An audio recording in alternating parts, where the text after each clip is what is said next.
assholes. What?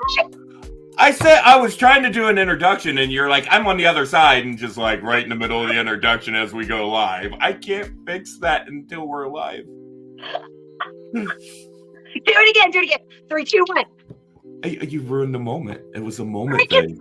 second. Man, ADD. I'm like, I know. It's not showing up as in destinations. I messed it up. You're like, hello. It's showing up and everywhere for me that it's broadcasting everywhere. It showed it wasn't broadcasting in Modern Mystic. I couldn't fix it. I got knocked out. Hold on. It is not broadcasting in Modern Mystic for some reason. Telling you, technology. It says this broadcast was deleted on Facebook. I bet with the hack. And not my Modern Mystic's not hacked. How would that have got? One of the admin team must have accidentally deleted it then. Okay.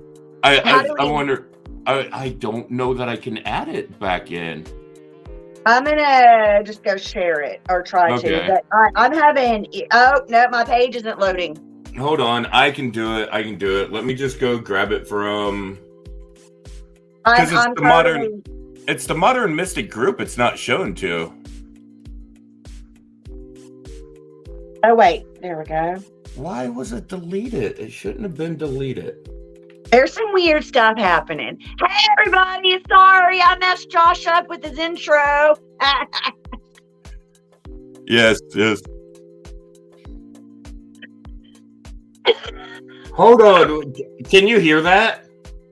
What is that? That was the playback when I was going to your page and it started playing back automatically. And I just tried to shut the video down and it wouldn't stop. I'm like, stop. There it goes again. Okay. God, for the love. I can't load my page. It says reload page. Page isn't available. For Modern Mystic, the group? My business page. I was just on your business page, so your business page is loading. It's got to be, Tiffany. It's got to be something with your internet or my logins. No, because even when I'm on cellular, it's still doing it. It was doing it when I was in San Antonio. Huh?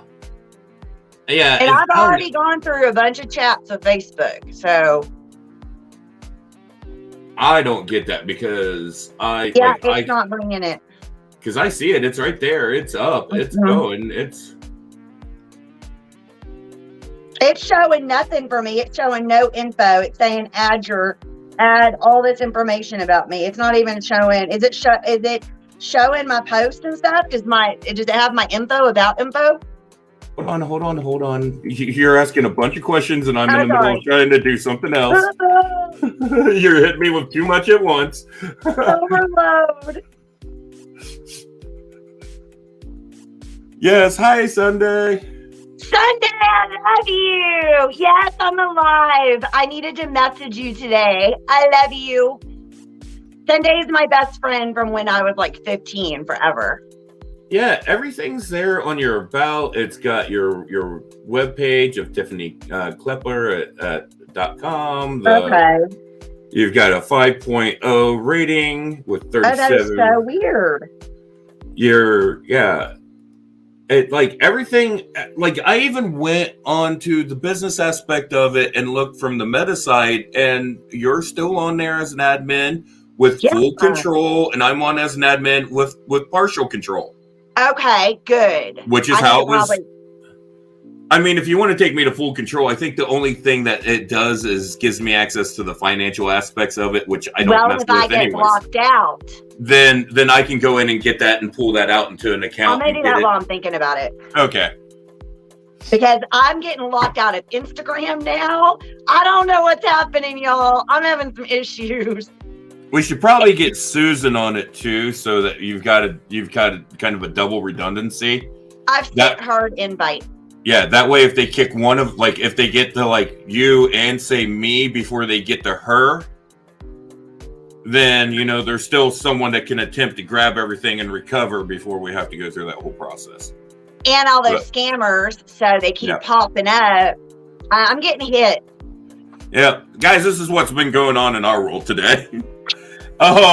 So let me go ahead and do an actual proper introduction. Good evening. Welcome to Breaking Reality. My name is Joshua McGuire. I am your host of Breaking Reality, and with me tonight is Tiffany the Modern Mystic, and she is my co-host. And tonight we are going to just be doing kind of a roundtable discussion. Our guest, Diana, came down ill, has some personal things going on, and is just not able to make it this evening. So we wish her well, a speedy recovery, and we will schedule back in with her as soon as she is available and able to do so. She really, really wanted to be here tonight. She was even like, I'm just going to try to push through and do it. And I'm like, no, you need to rest. You need to take care of yourself. Like, she really needs to be in that resting state right now. So Diana, if you're watching, speedy recovery. We hope you get well soon. Blessed be, sister. So tonight we really don't have a topic now, because we want to hold the topic that we had tonight for when Diana's able to join us.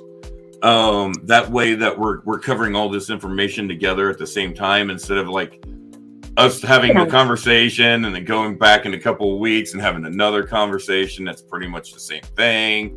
And there were some topics that came up last night that are popping to mind at the moment, actually.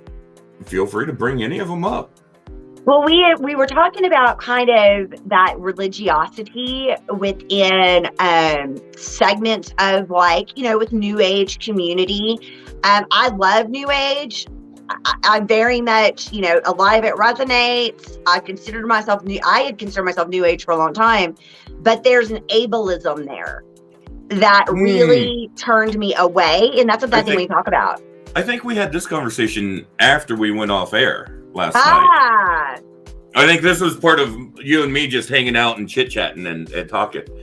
And, exactly. We could always start on the other topic that came up last night, which was Matt Rife. Oh, yeah. I finally figured out who that guy was. He's cute. And she thinks he's funny, too, so. Oh, yeah, he's funny. I like his, I like, as a theater director and actress, I love his interaction with the audience. That's really cool, how he plays with the audience and keeps their engagement. And his responses are on par great. I mean, witty, funny. I like the dude. Yeah, he's really, really great. I'm a fan now. I didn't know who he was. I was more of a George Carlin girl, Oh, I loved Carlin. Carlin was great. And the thing is, Carlin's words are even more true now than they were when he originally spoke them. No shit. I'm going to start sharing on Modern Mystic when I do like my quotes and stuff I do. I'm going to start sharing some George Carlin quotes, because I came across some that were like foretelling. I absolutely love Carlin and his work. He was good. And of course, there's Chappelle. I mean, I saw him live. Well, so let's go really throw it back and go back to someone that was, really there with Carlin and stuff too. It really told it, but died early on, was Bill Hicks. Bill Hicks is classic stuff, very much so. Yeah, and he did not pull punches, and he told truths in a hard manner and brought them to light, and that was beautiful the way he done it. Even Sam Kinison, in his way, man, he really brought a lot of things to light too. I like even the dude that did Curb Your Enthusiasm. I can't think of his name at the moment. And Seinfeld, the guy that the creator of Seinfeld, or one of the writers. Oh my God! Big into the Jewish community. He's amazing, hilarious. I've got a couple of stand-up comedians that I've talked to about coming on and doing a show about how laughter is the best medicine, because you hear that. Well, and through comedy, they can really hit some hard truths. Mm-hmm. And that's the thing about comedy, is you can really touch on some very difficult subject matters. Oh, yeah. And you can do it in that humorous way through, sarcasm, and that's where a lot of people misunderstand it. It's receiving those truths and that information in a way that, keeps your attention. Right. Using humor as a vehicle for social change. Hi, Steph. Hey, Stephanie, how you doing? Oh, absolutely, absolutely. Like the one comedian that I particularly was thinking of is a good buddy of mine. His name is Brian April, and Right. I'd love to get Brian on here at some point in time if he'd ever be down for it. Part of it's just a schedule. I love stand up. It's so much fun on open mic night. Oh yeah, I've done it, but that's the improv in me and the theater in me. And right. I was trained and I did a peer theater company through University of Texas with kids on a type of theater called forum theater. And forum theater, it's for theater of the oppressed. It's Augusto Boal. It's this like guy from the 70s. But he used theater as a way to open up dialogue within communities to in Colombia. And we're talking in very oppressed areas in South America, Brazil, during social change. And it's theater for social change and using it as that. Oh, it's beautiful. And that's where comedy and shows like that are so spot on. That's at Matt Rife. He hits some of that too. And he tells it as it is and so insightful. Yeah, and it's just funny. It's great to wait. Ah, yay! Happy birthday, girlfriend. I'd sing to you, but you don't want me to. You don't want me to sing to you. Sunday's still here. She'd be like, no. Like I heard her sing, no. Oh, I will serenade at the top of my lungs and off key and own it. I made a post the other day on my Facebook page that says I don't think Tanner's really all that much of a fan of me singing Wonderwall at the top of my lungs. You just made my day, Steph, because I am so tired today. Thank you. I'm very self-conscious. I have a lot of weight gain. Tiffany's always beautiful, okay? Thank you. You're welcome, Stephanie. The Cushing stuff just stressed me out. Josh. I love Steph. Steph is such... Hey, if anyone has any questions too, just speaking of it, like spiritual questions, psychic questions, whatever, topic ideas, stuff that you'd be interested in hearing us, jabber on about. Yep. Feel free to fill those in. I do have to admit though, I have found I have a new addiction, people. Oh. Okay, look what I got. I like these because, like, I gotta admit, I'm big on soda. I love soda. Like, I'm always drinking sodas, and yes, I do. I have one of those. I stole this from my dad's ice chest because I've been cutting back on my sodas, and all I had was unsweet tea and water. See, and I've been trying to cut back on my sodas. Nice. She's got a weed pen. In Texas, or y'all will know. Cabana. So the one thing I like about these though and cutting out is they've got the caffeine, so I'm still getting the caffeine, and these things have a stupid amount of caffeine in them. I got this size last night and drank before the show, and I was up till 8 o'clock in the morning. It's got 100 milligrams of caffeine in it. This size does. It was like, I was like, dude. This one has 140 milligrams of caffeine in it, so it's probably going to be even worse here in a little bit. With the ADD, it just doesn't. I could drink that and go to sleep probably. Did you? Hi, Pam. Have you ever seen the movie Over the Hedge? It's an animated show. It's a cartoon. Yes, I have. I'm like, was it Hammy the squirrel? I don't remember. I think it was played by Steve Carell's character. He was the little squirrel that was all like he was all jacked up and hyper all the time and talked really fast. And maybe I haven't seen that one. Oh my God! If you haven't seen it, we got to watch it. It is so hilarious. Bruce Willis voices the raccoon. Steve Carell voices the squirrel Hammy. Eugene Levy voices a possum, and I can't remember who's the voice of his daughter. And then Wanda Sykes is a skunk. And oh my God, it is such a hilarious little movie. I love it. Pam says, yeah. Yeah, last night I felt like Hammy when they gave him the energy drink and like time just stopped. he's like running through the laser grid and he's like, ooh, cookie. Oh, that's my life. Squirrel. Oh, that movie was so perfect. And then I love the fact that through the whole movie he's trying to find like his hoard of nuts that he has stashed up for the winter, because the whole thing is that the animals are trying to gather all this food up for the winter and stuff. They're trying to get their hoard, and like all of these animals in this little forest area work next to each other, or work with each other to help each other out. And they're right on the edge of like a housing development. And so they cross the hedge to go find food because they're having trouble finding it in the woods. And like the whole part of the storyline is Hammy's trying to find where he has hidden this massive stash of nuts that he has been gathering. And one of the end lines of the movie, and this is a legit line of the movie, is he's standing there and he's like, hey guys! And everyone turns around and Hammy goes, I found my nuts! And he points to this giant, like, hollowed out, like, broken down tree log that is packed full. It's like all hollowed out. Yeah. Oh my gosh.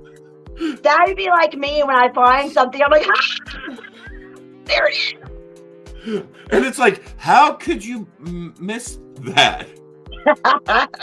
Because it happens. Oh, it was so hilarious. I love that movie. Those like movies like that are movies like I love to watch, especially when I'm like going through a really bad depressive episode. Oh, I understand. Yeah, they're just those things are the things that I watch that they bring me that excitement, they bring me that joy, they kind of bring me out of some of the things. They give me a chance to not focus in on all the bad crap and just have some, good, honest, laughs and fun. Oh, Steph, thank you. Thank you so much, Stephanie. She is awesome. She's always like sharing stuff out and promoting stuff and just She's absolutely amazing. Yep. I told her at some point in time, because she's not that far away. At some point in time, I told her, I said, you have to come over. And I said, I'll make some dinner. I said, she's got a couple other friends that I've done readings and stuff for. I said, all of you guys come up. I said, I'll fix dinner and we'll just do readings and chow on food all night. That's Melissa. Hi, Melissa. Melissa is such a shining star. Serious. Oh. Well, we're gonna start talking more spiritual stuff, but we're our headliner, our main headliner, our main guest, he got sick, and bless her heart, she needs to heal and recuperate and get better. And Josh and I were like, the show must go on. Yes, the show must go on, like Barnum and Bailey. Always. That's a theater thing, too. Squirrel brain. You said the show must go on. I go Barnum and Bailey, and then I'm thinking Greatest Showman. Now Hugh Jackman. That is the brain. Yes. For anyone who wasn't sure if I had ADHD before, he's got something going on. We're not 100% sure, but there's something. I also think a lot of that is also just creativity and having that creative mind. The more creative the minds, the more, in my experience with artists and, working with middle school theater kids, the more creative, the more scattered it can get up in there. Stephanie says, thanks. I like to work in the background right now. I'm trying to get over my stage fright and get more comfortable reading again so I can go live. Whenever you do feel comfortable enough to go live, let us know. Either of us or both of us be more than happy to go live with you. Bring it. Yeah, that'd be awesome. But yeah, she's always there sharing out and supporting and just helping out the community in any way you can. And that's really, really what it's about. Oh, what was that? My raise where I was trying, but my chair got stuck because of my That was just it. You made moving. the weirdest goofy little face when you do that, and I was like, "What are you doing?" Just I cannot, I have no poker face. I do not play cards for very specific reasons because I telegraph everything through my face. See, and people hated playing poker with me because I was the ultimate bluff guy because I would act all happy when I had absolutely shit. Oh, I could trick them like that. But then I would also act all happy when I had, a royal flush, and I'm sitting there like, same way I was acting when I had absolutely crap in my hand. I'm almost evilly competitive when it comes to board games. When it comes to shuffleboard, I will destroy an opponent and I will scare them to death because it's the athlete in me because I played basketball for so many years. I was roller derby, y'all. I did roller derby. I'm a skater girl. I'm one of those. I'm one of those people that when I play games and stuff, I play it for the love, the fun, the joy. I'm like, I will destroy you. And early on in my marriage, my ex-wife refused. My ex-wife and I sat down to play Monopoly one night. We had a store. We had a game store. It was a comic shop and game store. We sold stuff like D&D books and like Magic the Gathering cards and stuff like that. We had all kinds of stuff like that, right? And so we had lost power one night, and so we decided, well, we're just gonna, and it was one of those things like power would usually come right back on because we was on the same grid as the police department. Oh, yeah. And the fire department where we was on that same power grid, and they always brought those buildings back up ASAP. That and the hospital, even though those buildings all have generators to run on their own, they bring them up fast. They bring those up fast. Those are priorities. And so we was on that same grid, so we knew we'd always come up quickly, and businesses were on that grid, so a lot of people would come to those businesses right after. They'd flock to those businesses because the only place in town that's open with power. That's cool. So we was sitting there and we're like, well, what are we going to do? And so we broke out some candles and sat down at one of the tables, and we decided we were going to play a game. And she's like, well, let's play Monopoly. And I'm like, okay. Well, that's when I found out that playing Monopoly with my ex-wife is one of those things that, like, it almost got down to the point where I think if I had pissed her off just one more bit by like landing on another property that she was trying to get and buying it out before she was about to beat you or divorce you? There was probably going to be blood. Like she was like violently angry at one point in time during the game, and like I'm pretty sure the game ended with her flipping the board over. Oh my gosh, she flipped the table. There's a whole thing about flipping Monopoly tables. And she didn't flip the actual table. She just flipped the board and walked away from the table all pissed off because like yeah, oh yeah, Monopoly is one of the, honestly I think that should be like an early date. Like if you guys can play Monopoly and get along, then y'all meant to be together. I'm much more laid back now, so unless it's basketball, shuffleboard, or skating, I think I'd be okay. But that game, Risk, do you remember that game? Oh, yeah, Risk. My brother used to play Risk. I am like Machiavellian maniacal. Okay, I used to play a game that was like Risk, but like a lot more in depth, and it was based on World War II, and it was a game called Axis and Allies. Yes. Oh man, super complex strategy game. Me and my buddy who would play that game, we would spend hours making one move in the game. Like a round for one of us. Like we played the game at his house, and he had a table in the corner that was set up just for that game. We never took it down because like literally when we would start to play, it might take us 3-4 weeks to finish a game because me and him were so big on strategies we would study the board, and it might take us an hour just to do one round. So we might get together, and through the course of the night, we might only get 4 rounds each because we spent 8 hours. Dude, I was a D&D girl. I loved playing Dungeons and Dragons with my neighbors. I mean, hey, Steph, message me. I can't, it depends, 30 minutes, an hour. Yeah, I can't charge you like what I usually get for those. So we can talk about it. Anytime someone asks prices, my goofy squirrel brain jumps to the line from South Park with the Loch Ness Monster and Chef's dad. I wasn't much of a South Park girl. It just it irked me. There was just a couple of funny, like, I can't watch all of it. Some of it just annoys the crap out of me, but some of it is stupidly hilarious. Mr. Hanky's pretty funny, the Christmas poo, but that's, like things like that. But Chef's parents are hilarious because the whole thing is, it starts out, it was he's like, boys, did I ever tell you about the time I saw the Loch Ness Monster? And this is exactly how he talks on the show.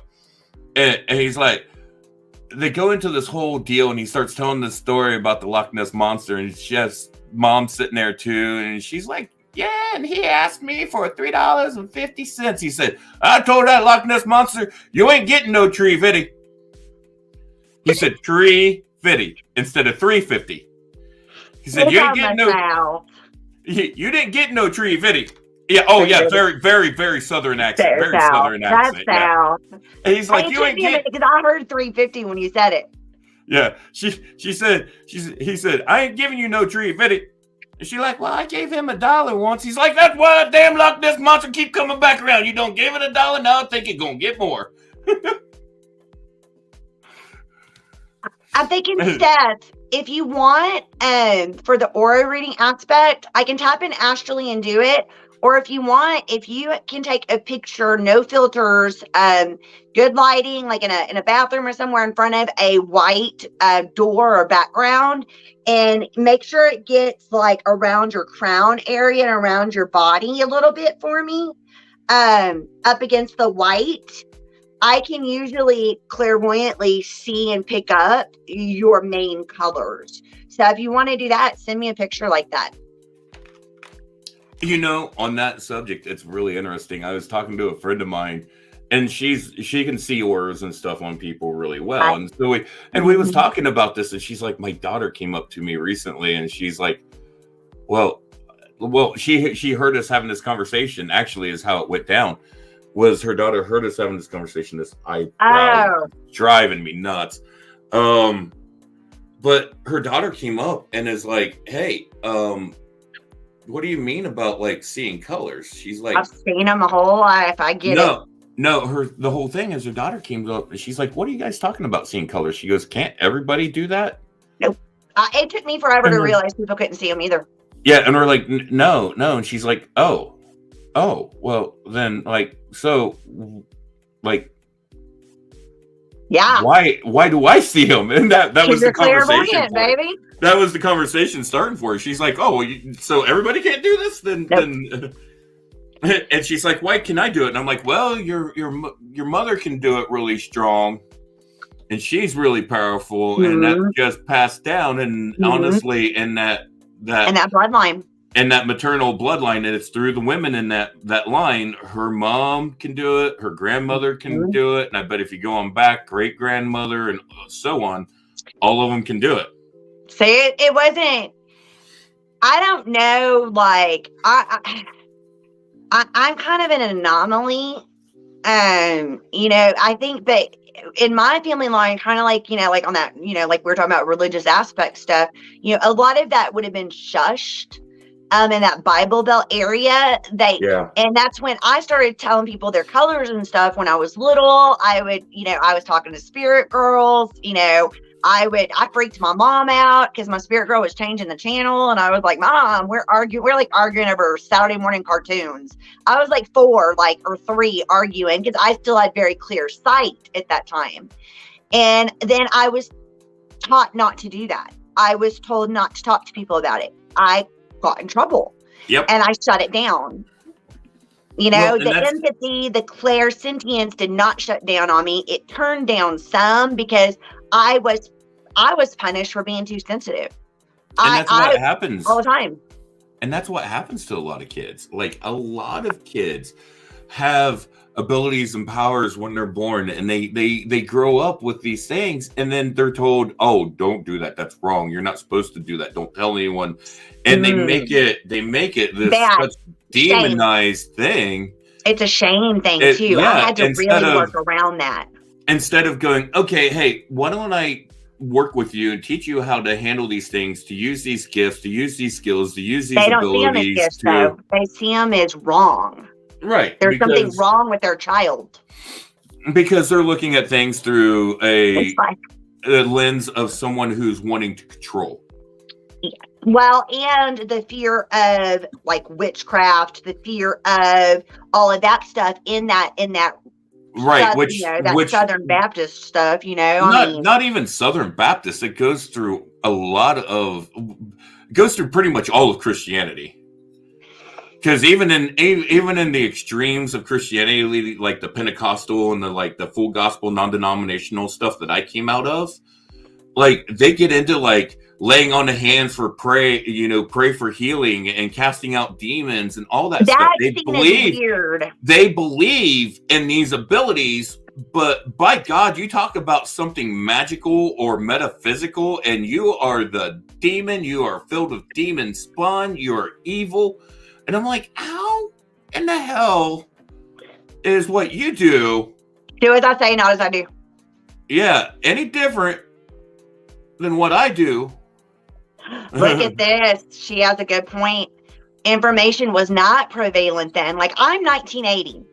Yeah. And I know it was, my dad and I talked about this because since Dad's gotten a lot more, well, my dad's a scientist, a geologist, petroleum engineer, and more open-minded with that aspect. And I can talk the science of it. I can talk the metaphysical. I can talk the astrophysics. I've studied that. And part of the reason why is protection.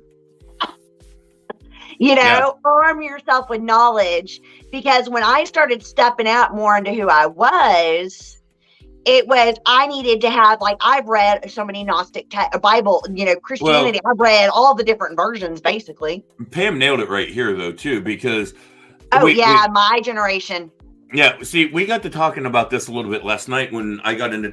This is where you and me. This was after the show. We was talking about the New Age community, and I was talking about like Timothy Leary and Ram Dass and McKenna and. Yes. The McKenna brothers, Dennis and Terrence McKenna. Timothy McKenna, Terrence McKenna, Timothy and Dennis Leary. There were three. Mm-hmm. And then Ram Dass. And they were all big in early study of the psychedelics during the 60s and 70s. And that spawned off a lot of that New Age spiritual community stuff came out and around. Like they were kind of ended up almost at the epicenter of that in a weird way. I think of Helena Blavatsky. I think of like some of that, like Theosophical Rosicrucian, some of that as well. See, to me, that goes back a lot further because you're looking at like Blavatsky and like. It got picked up a lot in the 60s and 70s, though, and a lot of people really. That's to me when the New Age movement started. That's the technical New Age movement. Yeah, and that's where you have like Dolores Cannon, where there's psychology. You've got who was the other psychiatrist that worked with Doreen Virtue? He did oh my goodness. One Soul, Many Lives. It's a beautiful, Dr. Brian Weiss. That's where, you started getting doctors and psychiatrists who were doing past life regressions with people. There was a lot happening within consciousness during that time period. Well, that's when they like, honestly, they would get into doing like the spoon bending parties and stuff because they was working on using those extrasensory abilities. Psychometry. And that stuff became a like, God, I hate using this word, almost became like a fad type ordeal during that time. Yeah, there was books in the 30s and 40s, but it was a lot smaller community. That was kind of like the foundations being laid in the 30s and 40s was built off of going back to what Tiffany was talking about, like Blavatsky and stuff like that, the stuff in the 30s and 40s. And then from there, because you had like Edgar Casey and stuff coming out with stuff and bringing out a lot of this knowledge and stuff. And Casey doing his remote viewings and talking about his remote viewings abilities. Being more open about it. Casey, I believe, might have been among some of the first people to really talk about the Akashic records really heavily. And I'm not talking about he was the first person to talk about them. He was the first person to really get big into known. Yeah. Well, the Akashic is something that every culture, I mean, if you really want to get into it, every culture has some kind of Akashic, but that I believe the Akashic actually itself, like that term, comes out of Eastern traditions. And that was also, that's the time period, like with the Beatles, and that we had Eastern culture being more brought into mainstream and the melding of Eastern culture within Western culture and vice versa. Right, like exactly, because like the Beatles, who were a major influence, went to India and spent a lot of time over there with the yogis and stuff. Well, they worked with Aleister Crowley. They were at the Lima. Yeah, and then when they came back from their time in India, you really look. Ringo was so-so, George so-so, but John and Paul really changed from their time in India. They all did change somewhat from their time in India because of their exposure to the culture and the beliefs and everything. But John and Paul had this really big change with it. And I honestly, if you want to talk history about stuff like that and music and stuff about like how like those kind of influences, the person is my buddy Dubs. Dubs, awesome. Yeah. Dubs is like this crazy music buff that knows like insane amounts of music history. He used to do a radio show out in Arizona, and that was part of his show. Is he would give like all this stuff on history and stuff about the shows and stuff. Stupid, crazy, insane amount of knowledge. Like I watched the what was the thing on Disney, the Beatles? I think it was Get It Back or something back like that or whatever. Let me look real quick. This is saying a lot of people believe New Age spirituality took force in the 1970s and 80s, but it's actually got far more ancient origins. A lot actually comes from Gnosticism. And some of that underbelly of that Gnostic tradition of the alternate of, mainstream Christianity, and that first form of New Age beliefs that took forth amongst the 2nd century. A lot of like what a lot of people know. Yeah, it's the Beatles. Get Back is I watched that with him and it was amazing. But like a lot of the New Age stuff is based on, like you said, those Gnostic things, those Gnostic texts, the Gnostic beliefs. They really open up into a lot of different aspects. But one of the things is like like we said, it became mainstream late 60s, 70s, 80s time frame. That's when it really was kicking in. That's when you was getting all the. That's when you had the Miss Cleo videos. You had all the late night info. You had all the late night info stuff going on. There's actually a documentary on HBO about Miss Cleo that I want to watch that I haven't watched. That would be really good. I'm looking at this. The Theosophist Society really helped with that foundation and the fundamental of the New Age in 1970. But, they do talk about the mind, body, spirit, all of that. It's always, been there is like an undercurrent, but it was squished and shushed and put in those back corners, like it's spiritualism or is this or that or woo-woo or, I even used to just say years ago, I was termed as woo woo, and I was like, screw it, I'm eccentric and woo woo, fine, whatever.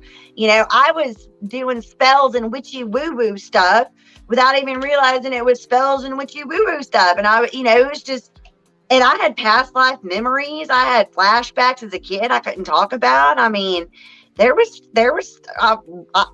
had night terrors. I saw shadow people. I had a bunch of stuff happening.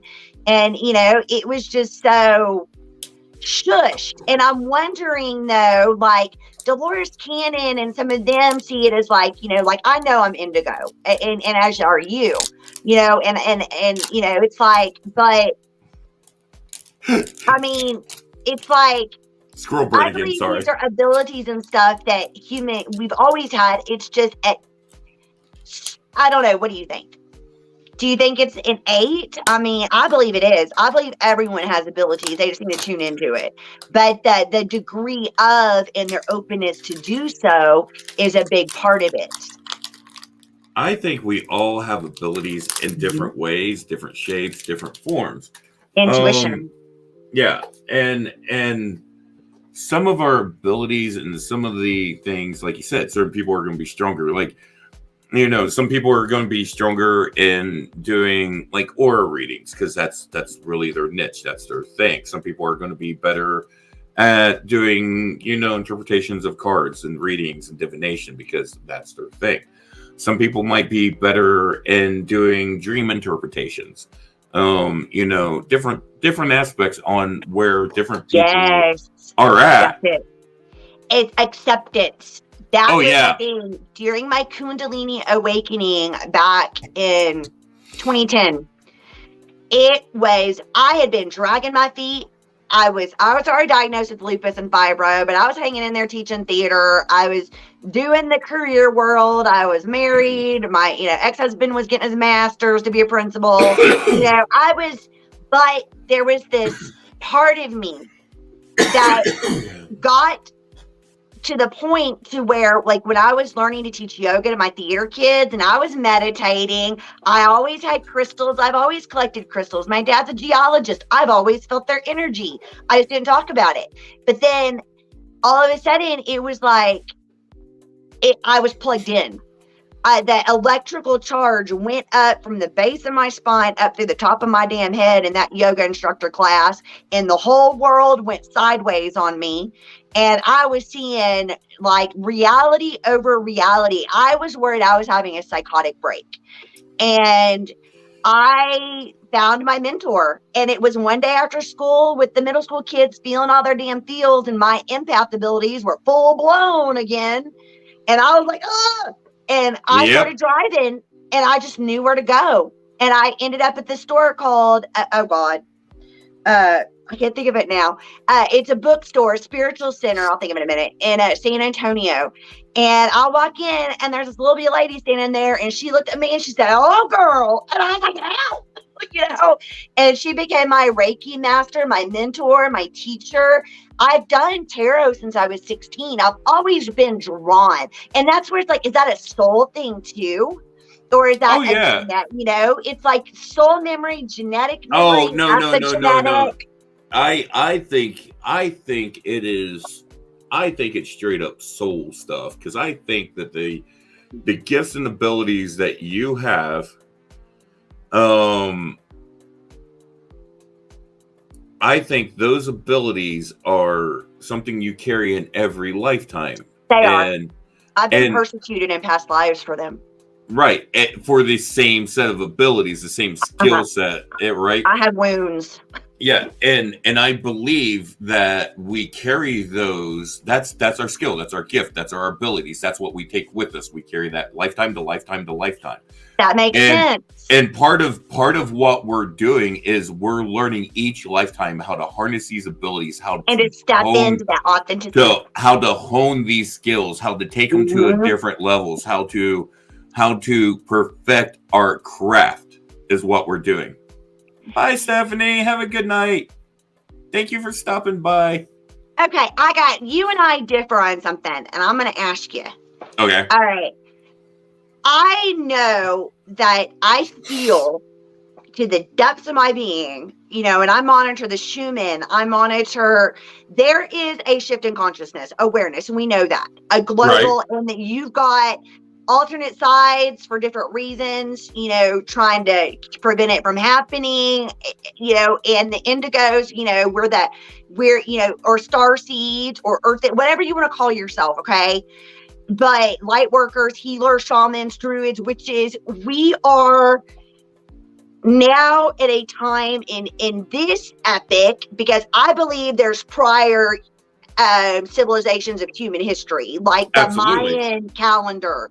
We have the end of the Kali Yuga. You know, we've got the Younger Dryas, which gives us that proof, and we go back to looking at Göbekli Tepe and you know Charon Tepe. Let's go into all that stuff if you want. But I've been dreaming of that place my whole life. But let's continue on into this, because I'm kind of curious as to what you're going to ask me, because you're laying a lot of foundation on. Right. And I'm wondering about ascension. What do you think? See, I have a whole different idea and concept of what I believe ascension is versus a lot of things. Because Tiffany gets to hear me go off on my rants. And I am more new age in a lot of my philosophy when it comes to ascension. So I'm interested here. Okay, so let me start off with my rant by saying I know Tiffany's hitting me up with this because she gets to hear me go off on when I hear people talk about the 3D, 4D, 5D, 6D, 8D. Oh, that's the whole thing too. I disagree with a lot of that shit too. like first off, if people are using that as an ascension model, you're doing it wrong. Well, someone who says, "Oh, you're just too 3D," and I'm like, "Dude, seriously, that's so 3D." You saying that? Oh, all that makes me want to do is just bitch slap that person and walk away. Like, honestly, it just makes me not want to have that car. Too low for me. Well, okay, then it is whatever. Okay, you go vibrate somewhere else. I'll see you later. Goodbye. You know, I know my vibration's just fine. If someone's going to come at me that way, which you and me have had experiences with someone in the past, we was talking about them before the show. We're not going to name names. Yes. Yeah. but have been. Or that's not spiritual of you. Yes. Seriously? Sorry. I'm a spiritual being inhabiting a human body here for the human experience. Yes. And what I'm trying to do is bring the spiritual and human experience into alignment with one another. Honestly, I believe that's what the true goal of ascension is. But honestly, if I really want to talk about what I believe the goal of ascension is, like how you truly ascend, first off, you ascend by just being open to being able to say, hey, look, new information has come into me, and I'm able to take this information, bring it in, and integrate it. And if it doesn't come into alignment with what I had previously been taught, and it's different, and this is, you know, it's giving me evidence that what I was taught before was wrong, you know, or not the truth, that I was misled. Not necessarily accurate. I wouldn't say wrong. Right. Not wrong, but not necessarily accurate, that it's been manipulated or whatever. Propagandized, whatever. Yeah, used for manipulation, used for whatever. Is to take that. That it. What she said. I think multidimensional beings. I love you. Oh yeah, absolutely. But I really think a big part of ascension is just being able to go, hey, look, I was giving something new. I can take this in, I can integrate this, and I can bring this in to my consciousness in a level where I can integrate this and understand this better. And that upgrades you in a way. Okay, yeah, upgrades, like downloads, like that leveling up is what I call it, going up the ladder. And so it is part of an ascension ordeal with that, but like this whole idea of ascension, like to what me, about 2 Earths? About 2 Earths? Oh, because I believe there's multiple Earths. I believe there's multiple. I believe that there is. God, this is so crazy to get into. Did you watch the Loki series on Disney Plus? You know, I watched some of it, so I might get the reference. I just didn't really get into it. Okay, Did you see where they were showing how the timeline was breaking and fracturing off when they would make different moves and stuff, and they would do certain things, and then Yes. they had these time police that would come in and try to, correct decisions and stuff. Well, what was happening is when they would do a break in that line, every possibility that could happen would start to create its own timeline. A timeline of every possibility, every decision would create. Mm-hmm. So if I was given a choice of going into studying my spiritual path, or another aspect was to go into the military, which probably wouldn't have went into a spiritual aspect inside the military. You might have gotten pushed, like I got pushed. I dragged my feet multiple times, and then finally, universe was like, "Ha ha!" But what I'm saying is, when that decision came for me to make a decision to go one way or the other, back when I was 18. Oh yes. I believe I ignored it a little bit. I believe at that point in time. Oh, I did too.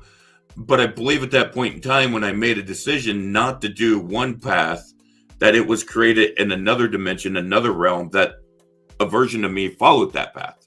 So you were aware of that were you aware of that at that time, or is this like you realize this later? Because I know there's multiple of me at different conjunctions of my life. Yeah, it's kind of you know weird what I'm saying? Because here's the thing. I was inducted onto my path as my journey at 15 years old. Yeah. I was actually given a real kind of traditional rite of passage into this. And so I was reading books. See, I was snagged up by a shaman and taught. See, I wasn't taught until way later. I wasn't given like really deep teaching, but I was given an induction and some stuff, and then sent on the path and go journey. You're going to find something. Mine is put on those floaties, big girl, because we're throwing you in the deep end, and it's pretty much. Honestly, that's how mine went. You've heard me share my story of how I was. Look at this. I have a theory on this, but I'm gonna let Josh. Yes, that's exactly what I was talking about. For every decision you make, not every decision, or like big life altering, like. If you had gone this direction, your life would have been this way. I don't think it's a decision of, should I get the chicken or fish? Yeah, I think it's a big life change. I think it's major life events, major moments, major critical points. But I got a question though. That if you shift it one way or another. Okay. It would change the flow of your life dynamically. So there's another aspect of Josh that actually had gone into the military in an alternate multidimensional universe. Now, do you share the same spirit, soul, and consciousness connection to him and have a connection to him energetically, or is he separate from you? Because I get weird deja vu shit, y'all, where I swear. Or I get like ripple in time, like wrinkles in time. I wish I had an onion, because that's the best way to describe this. The layers? Cut an onion in half. Look at it, the layers. It's still all one onion. Still all me. These are different layers and different dimensions that are still all part of me. They're still kind of tied together. You can peel them apart and they're separate and of their own when you peel the layers away. So like you have it, like your oversoul, your monad basically would be connected to all of those. And then when each one passes or whatever, you go back and give information to that higher aspect or higher dimensional version of yourself, or however you want to call it. Bringing back those experiences, that knowledge, that wisdom, everything, bringing it back. And that's part of that. But like you said, sometimes there's this weird bleedovers where it's like, what in the crap was that shit? Yes. Okay. But what about the idea that all reality is happening at the same time as far as past, present, future? So essentially they say that time is an illusion and that all we have is pretty much the now, if you really think about it, and that our past selves, our past lives, or our past experiences, or it's all happening. Past, present, future is all the same. How in the heck does that? I'm like. To quote the doctor, and I do mean Doctor Who, time is just wibbly Ah, wobbly. It's all timey wimey wibbly wobbly, is what he says. I do the spiral path. I've But seen the spiral forever. I do believe that concept, but it really is a hard concept to grasp. That because you've got to look at the aspect of if time is infinite, there's really no way to judge time to to mark Well, I time think of an out. 8, a figure 8, the infinity symbol, and it all Yeah, comes back to 0 point. So 0 point is the now point. Is that what they mean when they say 0 point? To come back to this now moment, that 0 point where you're it in depends. alignment at that moment. It depends on 0 point and how they're talking about it, Oh, because it really true. depends on like the context of how they're using the term 0 point. I agree with this too. Because 0 point can just talk about coming back to a baseline. And Pam is right too, because aren't we a free will universe essentially? So yeah, that aspect, there is no 0 point. See, I've heard people say 0 point, and I'm like, See to me, in the figure 8, there's no stop point. It's continual, ever moving. That's what the the infinity middle where the symbol. two connect. But that is not really a 0 point. That is just honestly, Part of the path. if you look at it in a 3-dimensional layer, they don't touch. It's past going over top of each other. See, If you look at it exactly. 3-dimensionally instead of 2D, if you look at it in a 3D model Yes. instead of a 2D like written down on paper, if Yes. you look at it in a 3D model, Like an Ouroboros. yeah, that represents it as well. That's a representation of no beginning, no end. Yeah, Ouroboros. I mean, Yeah. infinity. Okay, look what Brittany says. Because past life regression, like I know I've had past lives. They are part of my, but also are they downloads that my soul has picked up? See, Brittany, I struggle with this because, I see time like all of us in a way, linear, yesterday's in the past, tomorrow's in the future, now is the present, See, I don't see it linear, which is bizarre. and past lives, because like when we look back in history, I have past life memories of stuff that have happened in different periods of time frame. Like I know at one point in time I was involved in the stuff that went on in World War II. I have past life regression. I have past life memories of that time frame. But what about the infinity issue? Like, okay, I know in past life stuff, I have actually astraled through out of body experience, near death crap. Okay. When I had my life review, and I know that I was able to spiritually visit myself at another point in time and help with healing and protecting myself from a future vantage point. Yes, and it's weird because I've had some experiences like that in some weird ways, and the way I explained it is it's kind of like Quantum Leap. If you ever watched that TV show, yes, I grew where up Scott on that Bakula, where he jumps into other people's bodies, but it wasn't. I was jumping into some stranger's body. I was going back to my own in a previous life. So does that mean that that's happening present though? Because you were able to affect the past to affect change in the present, right? Like I said, time's all wibbly wobbly, timey wimey. That's a new thing now. Tiffany, time is wibbly wobbly. Back off. Hey, David. Hey, it came from David Tennant during his time as the Doctor. I like Doctor Who. I am you and you are me, and we're all part of the grand, we all come from the grand consciousness, grand source, we're different. Okay, when I was under ketamine, I looked at my dad and I said, Dad, you're me and I'm you, and we're all fractals of consciousness, and we're all the source mind, and we're all actually fractals of source mind experiencing itself in human form.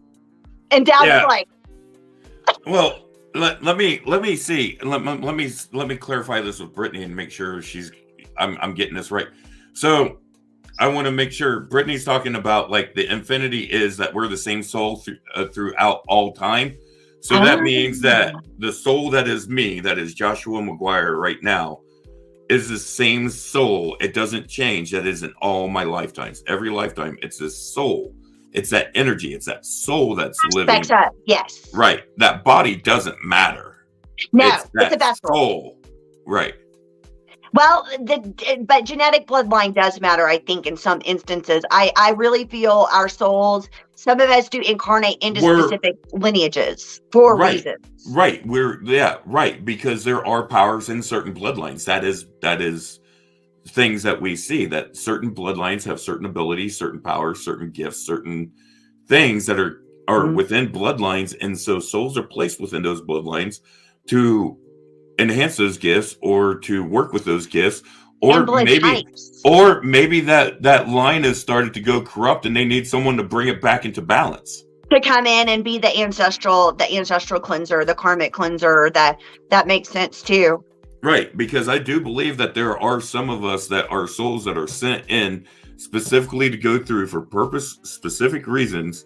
I think I might be one. to help bring balance back to things when things start to go so far out. Okay. Yes. Exactly. That is what infinity means to me. The very last comment she put up. Exactly. Because I've not always been a male in every single life that I've had. I've been a dude. And I might be Fido. I might be, a tree barking at the moon. You might be part of collective, the consciousness of Gaia during an aspect of it, an elemental. You might not be human. You might be angelic. You might be fae. You might be I've had experiences where I have had vivid memories of time that I spent as nothing but cosmic energy without body or form. Me too. Just pure raw energy in the cosmos. When I do ketamine, it does that to me. It pulls me out of my body in that K-hole, and I am cosmic. That's where I channel angels and shit, because they're coming through because I'm popped out. Now, see, I originally learned, okay, I can't say originally learned. All right, let me start with a little bit of my history. For those of you guys who don't know my past. At 15 years old, I was inducted into the path that I'm on by a Lakota Sioux medicine man who took me through a couple of sweat lodge ceremonies. And then after the second sweat lodge ceremony I went through, I ended up going into a peyote ceremony with him. And this was an induction where they saw that they were using these tools and these ceremonies to help teach me my gifts, my abilities, and to unlock what had been oppressed. Which we'll go into this more when we do the story on religious trauma, the show on surviving religious and spiritual trauma. But these abilities had been repressed, and what they were doing was they was teaching me how to bring them back. They were using these tools, and the peyote was a form of a technology, and I believe that psychedelics are a biotechnology that is gifted to us by our creator to be used to help us gain enlightenment and deeper depth and understanding of not only our spiritual aspect, but the world around us. Our brains produce DMT. Come on now. Yeah. Body's naturally produced in our body. and DMT, which is dimethyltryptamine, is the strongest psychedelic compound known on the planet right now at this point. The God molecule. Yeah. And kind of like with what you're talking about, they don't call it God molecule; they call it spirit molecule. God molecule. Spirit molecule. That's it. Not God particle. That's CERN. That's CERN. That's the God particle. CERN. They call it the spirit molecule.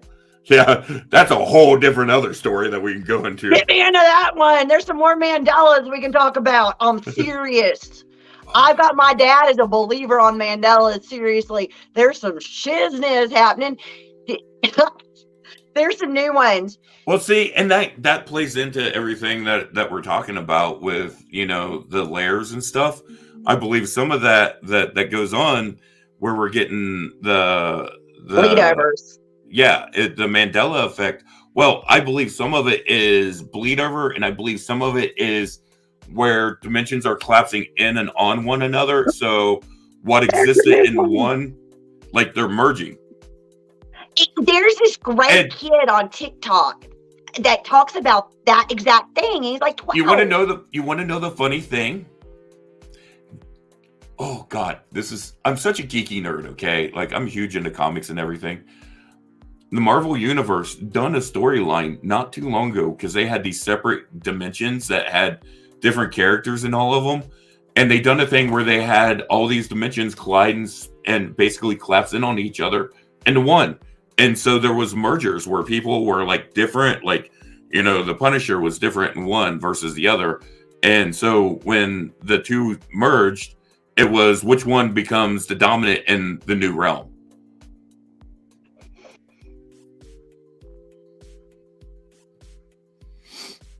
It was a whole thing. It was a whole thing. And if you look at Marvel Comics, they do, and DC Comics, they do a lot of stuff along the multiverse and these whole dimensional shifts. There's a lot of the spiritual aspects that it's really, really interesting that if you look at, yeah, some of it's pure fake fantasy stuff, but some of it is they take these concepts and they put them out there. And I really believe, look at science fiction.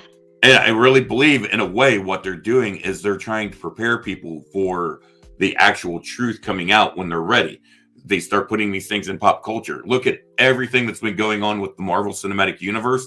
Everything is about the multiverse. You start looking around, you're seeing stuff about multiversal stuff everywhere around in pop culture. Oh yeah. When you start seeing that stuff, you gotta really start to think, okay, what are they? Are they going to be preparing us? Is it them, or is it our collective consciousness bleeding through in that creativity within those creators and those artists that are coming up with these stories?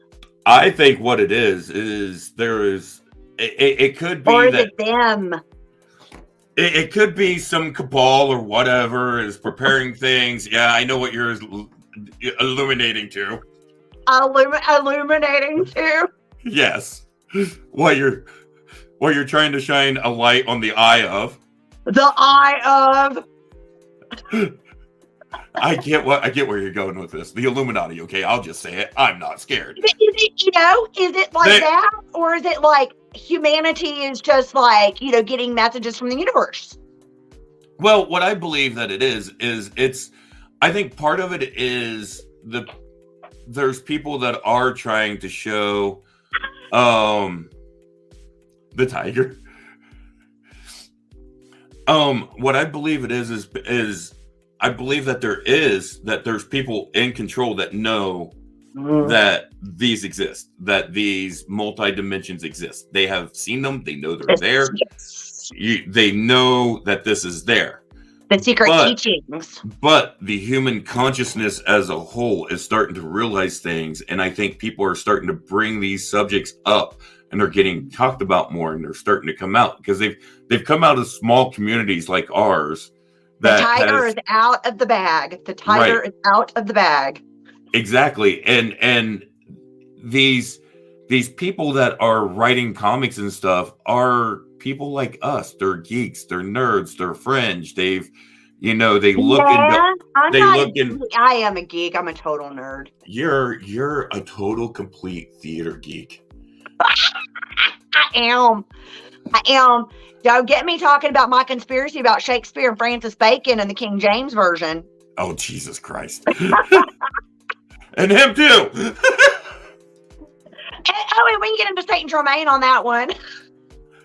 I love that Pam said we're all one and interconnected because we're all fractals. We're all, and that's that beautiful, very, I can't remember, was it Rumi where he says, like, I am you, you are me, or even like look at like Star Wars, look at, the Force.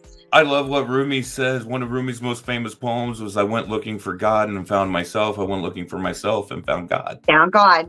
But then that's so blasphemous if you think about it when it comes to the control of religiosity. Religiosity squishes that because they want it external. They want us to, but come on now. As below, as within, as without, as above, below, so within, so without, all of that jazz. I mean, look at the Hermetic principles, Emerald Tablets of Thought, look at Thoth, or, we are all connected in that web. It's like, Wait, it's horrible to even think. Pocahontas in the movie where she said, the grandmother tree Willow says, child, there's spirits everywhere, and all you have to do is listen and pay attention. Mm-hmm. There's spirits everywhere. And, it's like in the Gnostic teachings, like, Jesus and St. Thomas talked about, look underneath that rock, look underneath that blade of grass. God is everywhere. Which is the pagan teachings. Yes, it is. And very much. And and then we can get in the whole divine feminine about the war on that one, because then they had to get rid of the aspects of those that were so connected to the natural abilities, the natural connection to the world and spirit. And that's where it became demonized, essentially. Oh, absolutely. Ooh, I like that. The more we accept that, the closer we become. Absolutely.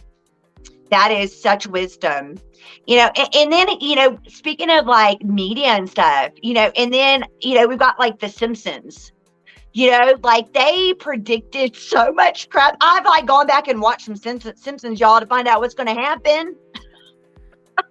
Like, where is that coming from? Predictive programming? Is that coming from some, like, whoa, that was weird. I mean, what was it? What was that?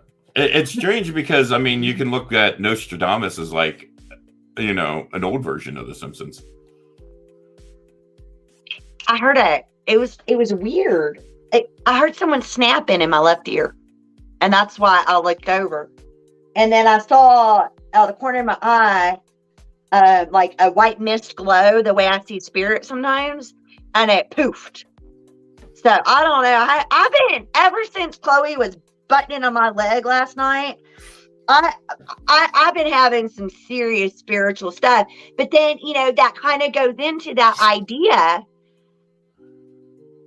of the realities, and it comes into that idea of that multidimensionality too, that the eternalness of our spirit and soul. Ooh.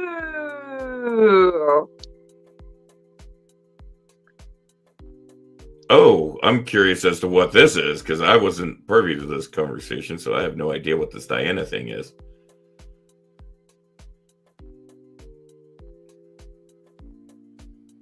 A little bit. I kind of had a crazy day today. A little bit. It's more. I'm bringing up a blank. Honestly, I'm bringing up an absolute, like, I need a refresher. I need like, give me like a breadcrumb here. Give me a prompt, sister. Because like on the topic of God, like the stuff that we talked about, like with that, I need a refresher, like little blurb of me. Trigger my brain fog. That, or we can send her an invite if she's in a position to just join us. She can join us. Her and both are welcome to. Yeah, Britt and I talked for a long time. It was a very good conversation. We really did. I'm not sure what she's. Yes, Diana. Oh, her. Oh, okay. The goddess Diana. Brittany, if it's okay, Brittany had a beautiful vision with a goddess, a golden goddess with the golden hair, the flowing hair, the illuminated golden goddess. And the words that Diana, the goddess, said to her is, you have a part of me in your heart and mind. Absolutely. Brittany, there was a thing during my past life reading that you did for me, where we talked about me understanding the darkness a little bit and not seeing necessarily darkness as so bad, like light versus dark, and that's bad and evil and Well, actually, if you think about it, before light, the cosmic womb was darkness. Well, when we're babies in our mother's womb, and that primordial womb that is as above, so below, we're in darkness. Yep. Darkness isn't bad. No. Darkness is very misunderstood. Now, there's a difference between darkness and evil. That's a whole Yes. other thing. And I had to really wrap my head around that. Well, Brittany helped me to understand, some of my connections that I have to some very old lineages. And it makes sense with what my blood typing is and a lot of that and my genetic lineage and my past life stuff. It really tied a lot together. And it's like, we have that aspect of, I believe, that divine mother, that divine feminine. And I believe that it's a core, like you have Sybil, you have all these different divine mothers and all these cultures. It's still the same energy that's just coming in different facets with different names and faces and different roles that could be played. But I believe that is Brittany being reminded of her inner goddess. And that absolutely. the goddess is not without, that goddess is within as well. And that's that divine feminine rising that we've got going on right now. I know, I talk about it. Josh feels it. That divine feminine, man, she's done. She's stepping up in many of us. Oh, yeah. I've been getting messages on that for about 3-4 years on ayahuasca. Very strong messages about the divine feminine stepping forward. It took me a long time to accept her because I was so indoctrinated for a while there. I read The Spiral Dance by Starhawk. And I was very Gnostic. I was very, like God is a masculine God, But I had been searching for the divine feminine my whole life. I got kicked out of Bible school because I said, well, if there's a God that's a man, then where's the goddess? Where's his wife? Well, she's Ashura, and she'd gotten kicked out and demonized, and that's a whole nother story. But yes, Yahweh was married. Anthropology, history, I'm sorry. I was yelled as blasphemy and yelled as a heretic just a few months ago because I'm sorry. History is history. And the victors wrote a lot of what people are believing. I tell you what, the people that tell me that I'm blasphemous and that I'm wrong, they are more than welcome to call me blasphemous and wrong all they want. I was told to go talk to my cousin who's a Baptist preacher, and I said, of course. And we had a great conversation. I know my stuff. It doesn't bother me one bit because those people don't know what they're talking about when they start calling me blasphemous. Well, no, because you know your history. You've read the books. And I also know what resonates with me. Yeah. Oh God. No, the next one is what I. And then I get that, you're a witch. Oh, yes, that is it. Yes. Like, I love me and shit. Excuse me for a moment while I climb up on my soapbox. Exactly. It's true. I mean, it's like. I find it funny. Fear. It's fear driven. I find it funny that one of the major things in Christianity. Exactly. If we're going to get stoned, we're going to do it with some weed, not rocks. Okay. Y'all are doing this shit wrong. I swear some of my physical stuff is also carryover. Some of my physical stuff is carryover from past life traumas. Oh, I believe in that too. I think so too. I think some. I know I was stoned in past lives, and I was hung, and I was caught on fire, and I was drowned, and I want to jump up on my soapbox here for a second though, because I find it absolutely hilarious that in not everyone, but in a lot of the Christian community, you get that. Oh well, you're into witchcraft. You're going to hell. Excuse me. Hold on. Time out. Flag on the play. Fucking. First off, let's start with the fact of y'all need to read your damn Bible. There you go. Because y'all are judging, and that's not your job. That's not your role. That's not where you're supposed to be. Jesus, your Messiah, said, "Judge not, lest you be judged yourself. Let he who is without sin cast the first stone." And y'all a bunch of sinful motherfuckers. It's true. Do as I say, not as I do. Yeah. So the first one of those people that step up and start judging me on stuff, I throw that right up in their face, and I will cuss at them, and I will say it exactly like I just said. I throw about the original Hebrew, and I'm like, you don't know your shit because the word ain't even witch. It's No. murderer, poisoner. Go read the Yeah. original Hebrew before it was translated to Greek, before it was edited by King James, and that's a whole another spill right there. I got a whole thing about him. And when you go back and you look at the early Christians who were the Gnostics, yes, they were magicians and witches, and they worked with magic. the Magi. Yes.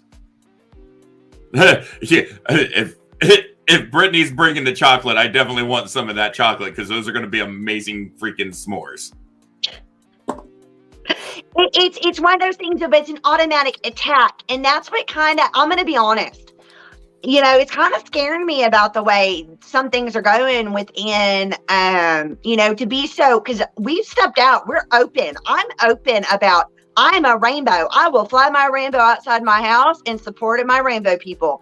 I'm spiritual. I started using the term witch because I got called it. And I was like, okay, fine. I'm very naturally that way. But, it's part of who I am. At one point in time, I was in a discussion with some people. Brownies, special brownies, please. I was in a discussion with some people about a topic on spirituality and stuff, and I told them, I said, whatever you perceive me to be, whether you perceive me to be a druid or a witch or a pagan or just evil or whatever the hell it is that you perceive me to be, I'm not going to even argue with you on that. I said, I'm not going to have that discussion because you're going to perceive me to be that no matter what. I said, I could tell you everything that you want to know, and you are still going to perceive me how you want to perceive me. Bye, Pam. Love you. Have a good night. But it's one of those things. I'm not going to sit there and try to argue with someone over their perception of who I am. Coming through their lens. Right. The only thing I will do is present them the truth of the knowledge that is there and said, hey, and honestly, that's the way I shut down most people who come at me is like, oh, so you're judging me. And I get that. Well, no, I'm not judging you. And I'm like, then what the hell is this if not judgment? Well, I'm just telling you shouldn't be doing this. I'm pretty sure that's judgment. You're telling me this is... that's not your place to tell me what I'm supposed to be doing. Because if you're telling me I shouldn't be doing this, you're telling me it's wrong. So you're judging what I'm doing and you're passing judgment that I'm doing something wrong. So, yes.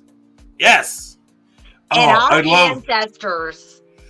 I love that one song. What I Am My Mother's Daughter, about the witch that talks about how she runs barefooted. Oh, I think we missed saying hi to Tim earlier. And hi, Tammy. Hey, Melissa. Melissa just showed up. Yeah. So, but. That I am the daughter of my ancestors. I am that is truth. And our ancestors, like I know my genetic lineage, because I've got the Celtic, I've got the Norse. That's what I am. A little bit of Germanic mixed in there. And getting back, and that's where I used to study. Like Bridget was the first goddess that came to me in my teens. And I went and checked out at my middle school. I was like 13. I worked in the library. I checked out all these books. And at the time, we had these books on ancient peoples. It wasn't like this whole book banning stuff and this whole it is terrifying me. Welcome to 1930s pre-Third Reich Germany. It's scaring me because it takes that kind of stuff away from... Actually, it was the rise of the Third Reich is what it was. Yes, it was. That's exactly what we're seeing with this stuff, like what's going on down in Florida with DeSantis and that crap. And I'm not afraid to... That's definitely very special. It's one of my jobs. Nice, but I'm not afraid to breach conversations about that dude either because he is straight up scary. Well, you know what I call him, but I'm afraid to say it on here. I'll say it. The Satan. Yeah. I actually have put post up where I refer to him as Hitler Light or Little Hitler or Hitler Jr. There was that lady that said the Grand Wizard. Yeah. Oh my God, that was hilarious. The Grand Wizard in my home state of Florida. Oh, did I say that? That was it's hilarious. terrifying. It's Well, and it's that really, really white nationalist evangelical mindset that they're working from, and it is Anglo-Saxon Protestant males. It's not just the males. The women are just as bad too. It is in a lot of ways. But the ideal. I actually have more females come at me over my religious belief systems than I do males. I've had so many, and I'll get that. And it's not they don't want to have a conversation. They don't want to learn. They don't want to understand. They could give a shit less about, I am wrong because I am different and I'm wearing freaking crystals. And I've had ladies come up to me and tell me that I needed to go repent and I needed, what's it called? Not Providence. I needed, what's it called when they tell you redemption, where you need, penance? Not penance. There's another, gosh darn it. It's you got that devil in you stuff, and I need an exorcism. Yeah, if they only knew that I'm the one that actually knows how to help get rid of those things, Yeah, no but whatever. Yeah, I'm the one they call when they got not repent. It's not repent. It is like repent, but it's I need I'll get it in a minute. But anyways, I had a lady that straight up deliverance. I need deliverance. Oh God, yeah. You need to be delivered. You need to be delivered from the evil that is embracing your soul. And I'm like, the Holy Spirit has straight up touched me, and the Holy Spirit to me is feminine, and then they just wig out on me. I had a couple of little old ladies come up to me one day, and they were just giving me shit for being a pagan. They were all up in my crap, right? And they were giving me all kinds of crap. They're like, you just need Jesus. You're involved in all this kind of evil, demonic stuff. You're casting spells and doing wicked, evil stuff. And you need God. And like, they was getting up in my face. And I'm like, ladies, I'm not doing anything to you. I said, I don't even interact with you. I said, honestly, to be perfectly honest. Oh, my cat is snoring behind this also. She's literally curled up snoring. I was hearing like a funny. I got and these ladies were just like coming at me, and I'm like, hey, first off, like, I don't even really associate with you. You came to me and you started this conversation with me. I wasn't doing anything, with like, I wasn't trying to do anything with you. Wasn't out here, shouting my stuff to you, trying to persuade you to become a pagan. I wasn't out here asking you, hey, have you heard the good news of Ceranos? I wasn't out here asking you if you've heard the good news of Bridget. But you want to shove that shit down my face when all I'm out here trying to do is my thing.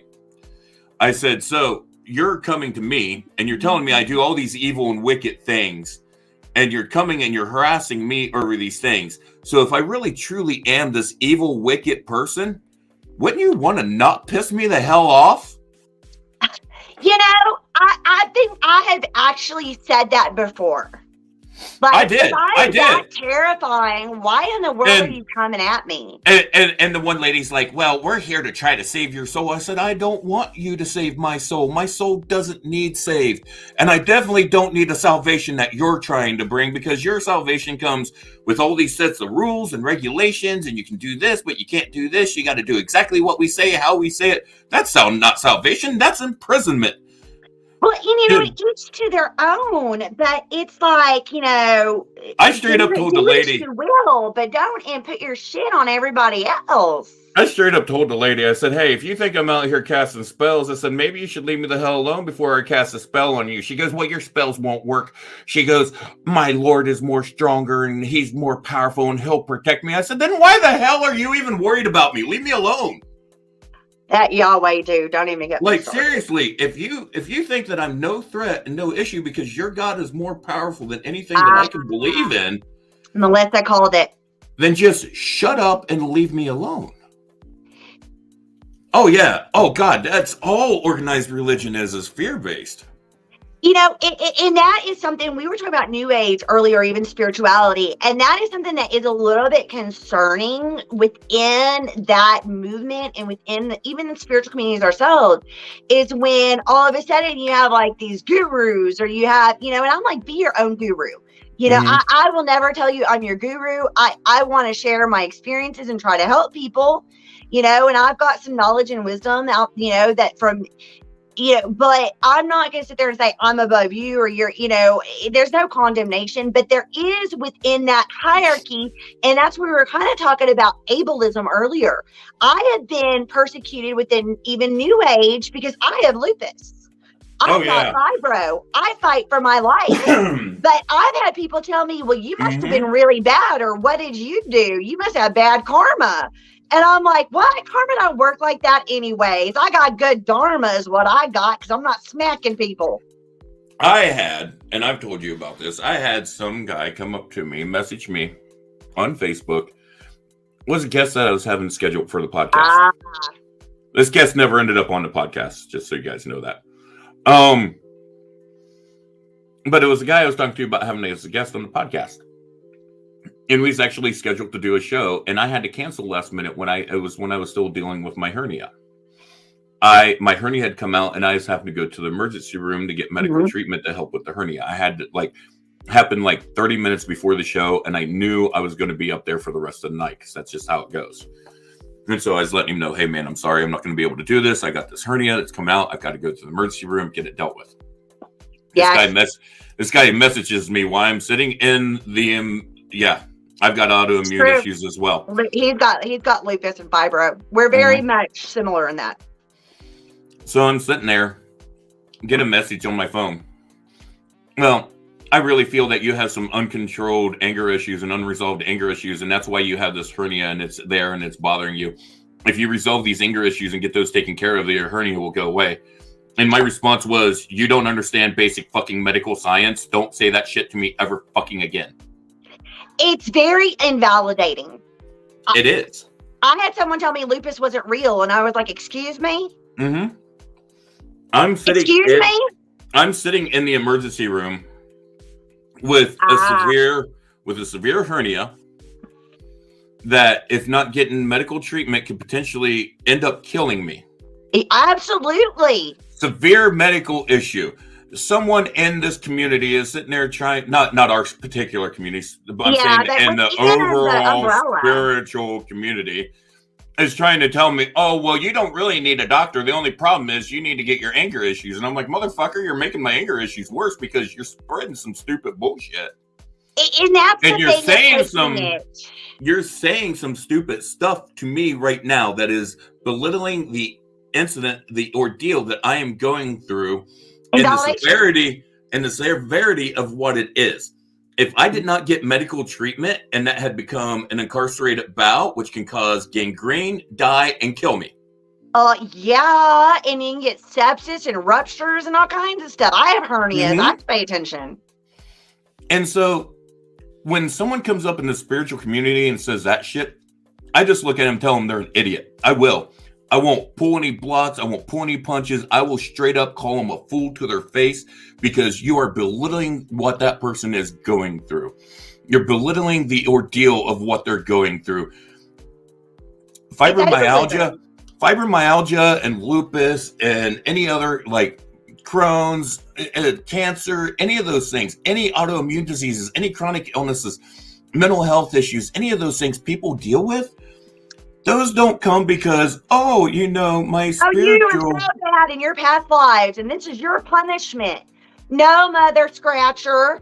What I am is an empath, and I'm a transmuter, and I was untrained, unprotected my entire whole life, and I'm just now learning how to deal with this stuff that I've been carrying that's not even mine.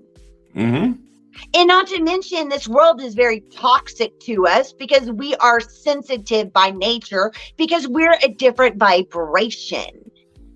And not to mention, I get on the whole high horse about it, like the law of attraction. I love law of attraction, but that has been used against me. Oh, you're manifesting it. If you quit going to those doctors and quit taking that medication and blah, blah, blah, and just believed that you're healed, you'd be healed. No, I had someone tell me that once, and I told him, I said, what you're saying will get you sued. And I said, absolutely, right now, if I quit taking the medications that I was on at that time, I was taking medications for some stuff that at that point in time, I had an infection. I was taking some medication. I was taking antibiotics. And they're like, oh, well, you just need to stop taking those and just believe that you're going to. And I'm like, dude, what in flying hell? It's a disconnect.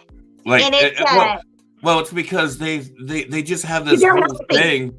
They have this whole thing that, it's a way of them not just disconnecting. It's a way of putting them above you because I'm not sick, but you are. And if you would just get things right and get on my level, you wouldn't be bad. You wouldn't be sick. Oh, yeah. I had someone split up with me. Only spiritual person I've ever dated, and I haven't dated since this. Or anybody, I'm just not even, But it was the same, and it was like some gaslighting bull crap, like what in the flying, and it was I can't date you because do you know how hard it is to break up with someone who's sick? Dude, boom, end of conversation. No, like, hold on, let me take care of this for you. Get your shit and get the fuck out. It wasn't like that. It was long distance, but the conversation was over. I said, this conversation's over. But I know who you're talking about now. Yes.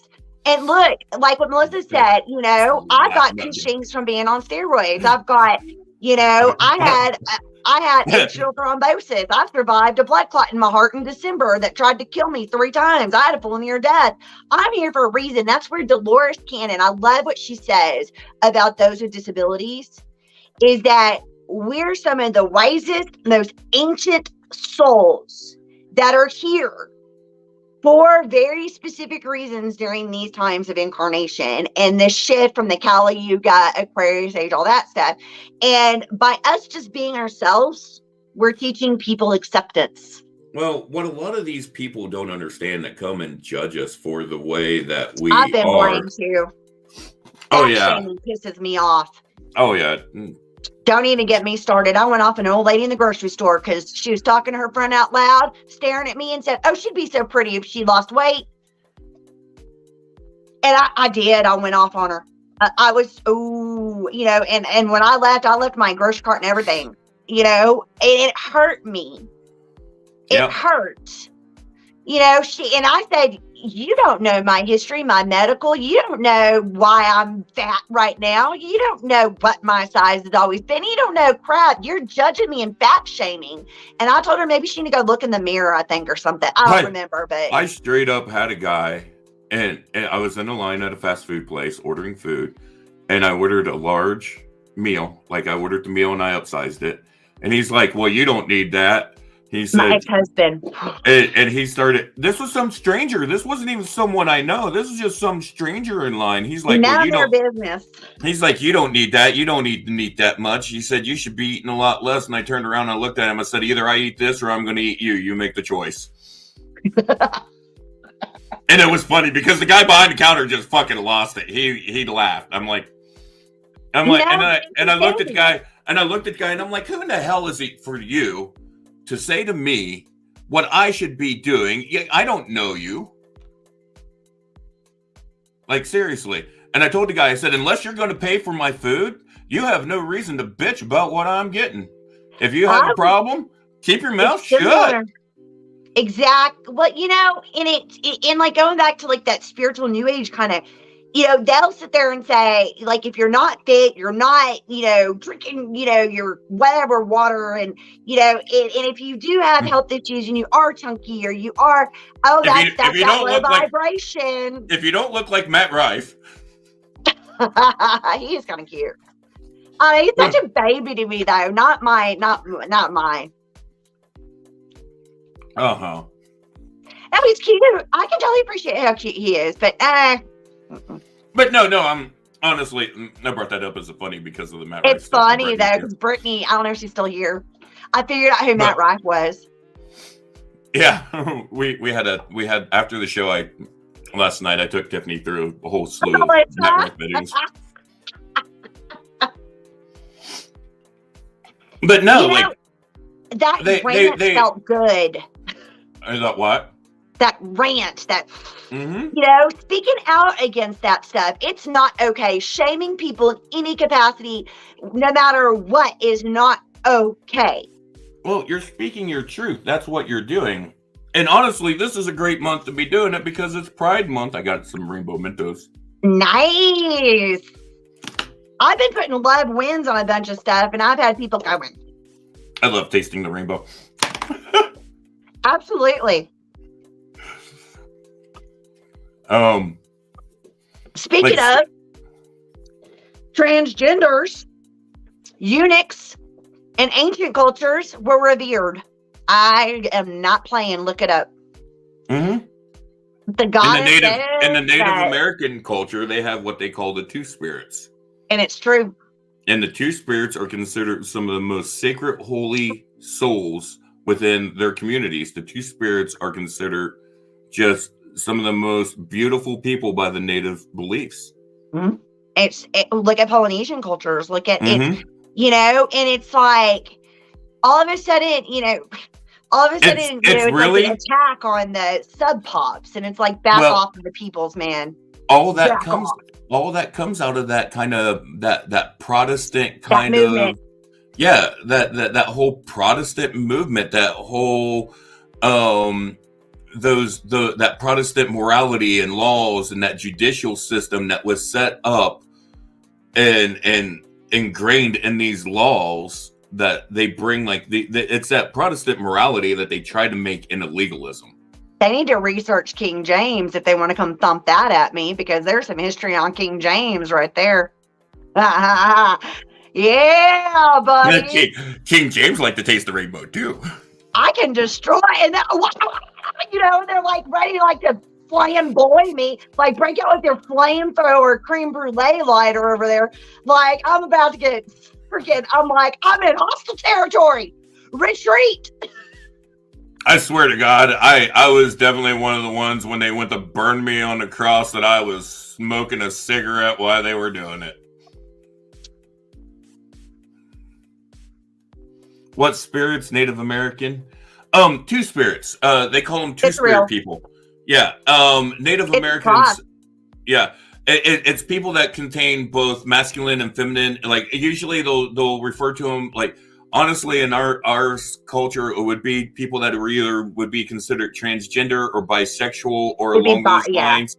Well, trans are considered two spirits as well within the community too, because they're people. It's really people that are gender fluid, is what it is. It's because they can embrace both aspects of the spirit fluidly. They have the divine masculine, divine feminine within them. It's beautiful. Right. Here it's two, like the number two. He said spell it's TWOSPIRIT. I've researched it because I was told I had two spirits, and I was like, "What?" Yeah, and it's and the big thing about the big thing about the two spirit people is, and a lot of times I don't like go around. We don't talk about it. I know.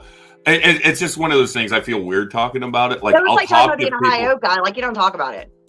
No, because I don't. It's called being humble about shit too. Part of it's I don't like necessarily claiming some of those titles. Oh yeah, absolutely. I totally. Like I just don't. It's that divine feminine, divine masculine is the way I see it. Like I have no problems talking about what a Hyoka is or what two spirits are. I just don't like talking to claim, because I'm one of those people that I just am what I am, and I walk what I walk, and I'll work with you in that manner. So It's beautiful. Two spirits is beautiful, Tim. When you research it, look up the history of two spirits in indigenous cultures. But they're considered they're treated with a lot of respect and a lot of reverence because of being able to bring those aspects of those two spirits into balance within themselves. Yes, thank you, sister. Yes, it's true. Yeah. They really did. and Yeah. other cultures too. And this whole thing about asking people, what junk they had downstairs. You got to share that meme after this that I sent you last night. I didn't share that today. You Like got to going share up that. to people, like, well, what were you born as? It's none of your business, number one. And number two, like, I technically, with my hernias and stuff, I count as, was it Intersexed. intersex. Yeah. I'm estrogen. I was extreme estrogen dominant because of it. I could have been born a boy at one point, and when my zygote was doing its thing, I was like swatching, like, which one is it gonna be? And I turned out to be a she. But based on my, anatomy. But then when they did a surgery on me, they said, "Oh, she's got these hernias," and I said, "What?" And explained a lot of my hormonal stuff. And if they had done a chromosomal check on me when I was younger, it would have saved me 9 surgeries and a hysterectomy, probably. I'm going to do a screen share because I got to share this. Oh, it's a great meme he shared with me. But, we're way more than just boy, girl. And it's been a known thing. Oh, this one. Are you boy or girl? I'm a god. I mean, what's your gender? Chaos. But what's in your pants? Mischief. I love that one. I love it. And that's that whole thing. Like, boundaries, people. Yeah. It's like, it's one of those things. Like, I've had people like come up on me like, okay, I'm bisexual. I'm openly bi. I've never tried to hide it. Like, I grew up in that. I grew up in that really conservative Christian home, like I've talked about many times. Like, honestly, a few months before my mother passed away, she's like, "I don't know why you go around telling people you're gay." I'm like, "Mom, I'm not gay." I'm like, "There's a difference between being gay and bi. Very, very big difference." There is. Like, the whole aspect of, like, I actually primarily date women, but I do enjoy, love is love is the way I see it. Right. It doesn't matter. Two people, it's beyond the physical. Yeah, and I get this kind of stuff, and I'm like, what's it even matter? Like, seriously, why does it even matter to you? And I asked her this. I said, why does it matter to you? I said, who I sleep with, who I'm in love with, who I do whatever with, is up to me. That's between me and them. And she's like, well, you're my child and what you do reflects on me. And I'm like, well, if you feel that, then you're going to be pretty damn disappointed because I don't follow your rules. Because it makes them a bad parent in their eyes. It was that whole thing because I live in that Bible Belt. Oh, well, me too. If he's dating someone of the same sex, then, oh my God, ew, what's going on with that family? That movie. They need to that movie that came out, and what was it? The one where it's added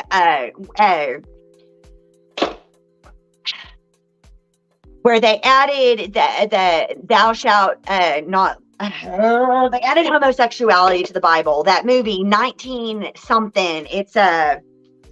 It's a documentary that came out, and it's hard to find. I'm going to tell you, I've searched it, and it has been pulled off of major platforms. There's a movie. Hold up. This is all news to me because I haven't heard of this. Oh, yeah. But it's that whole thing, like, it's that, oh, well, you have to act a certain way because if you don't do things a certain way, then the people in the community are going to judge us by what you do. And yes. I'm like, well, then, you know what? I really don't give a shit. 1946, the mistranslation that shifted a culture. It's a documentary. That's really interesting because in 1945 is when they found the Nag Hammadi library, the Nag Hammadi text. Was it the 40s? I'm pretty sure it was 1945. Maybe. Nag Hammadi was found really late. I know. It was stashed. Yeah. That 1946, the mistranslation that shifted a culture. If anyone knows how to get their hands on that film, please let me know, because I can't find it on any platform.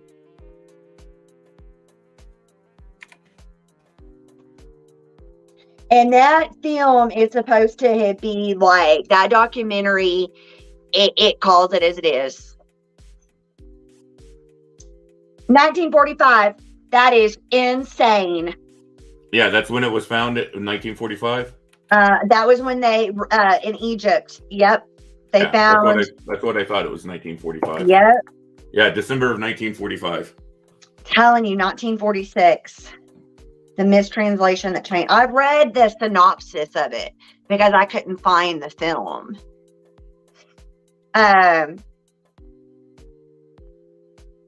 It's an erroneous translation of the term homosexual in the Bible that's been weaponized against the LGBTQIA community ever since.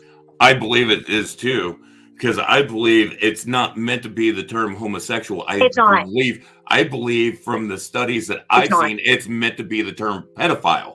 It is. It's supposed to be do not lay with a man like you would what they're saying is two men. It's not supposed to be two men. It's supposed to be a man should not lay with a boy. Yes. Well, I think it was children. Yes. Or children. It was saying a man should not, be messing around with kids is what it was saying. It was in the Cleveland International Film Fest. It was in Palm Springs. It's been in all kinds. The trailer's phenomenal. It is literally. I know some guys who like hunt down some of that more obscure stuff. Let me see if I can find a copy of it. Oh, I would love to watch it because it is very much like with what would happen with witch, that thou shalt not suffer a witch to live. It's not witch, it's murderer. Come on now. It's murderer or poisoner.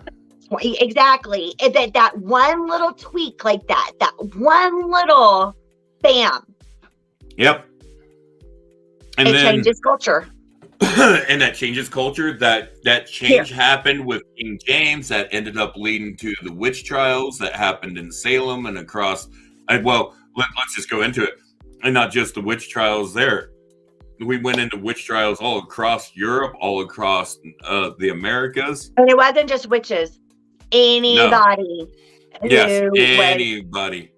And it wasn't just women they were going after males. In the Salem witch trials, there's documentation of at least 5 male witches being executed during the Salem witch trials.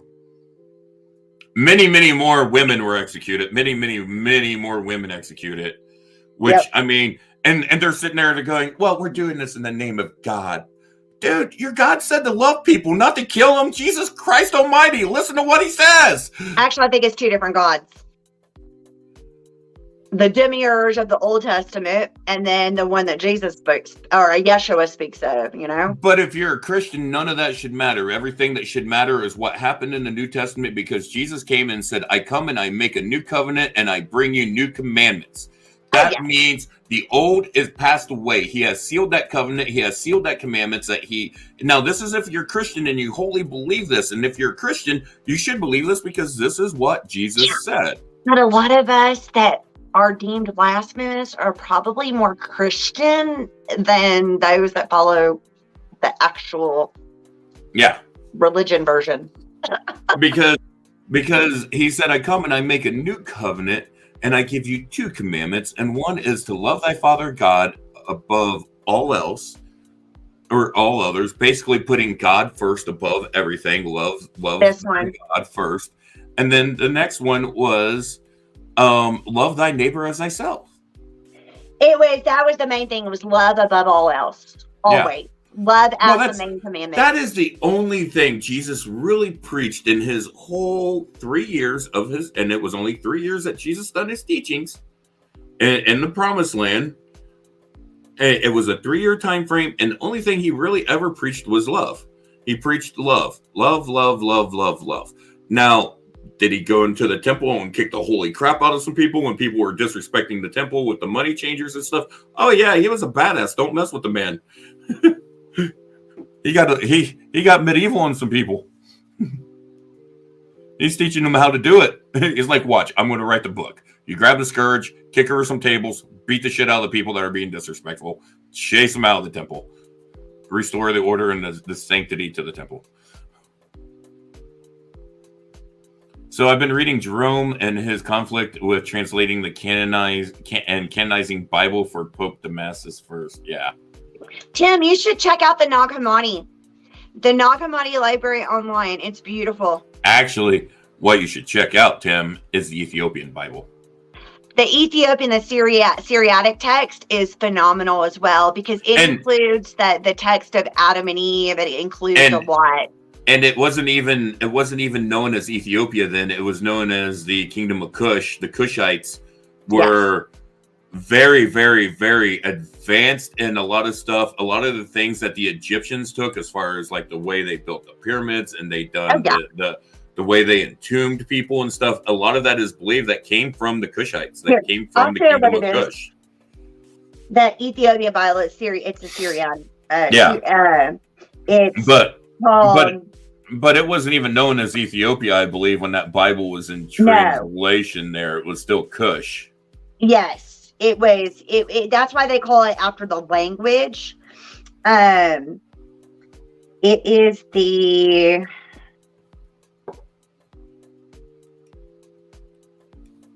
Syriac Bible. This one is actually in Aramaic, though. So you got the Syriac. I forgot those are two separate.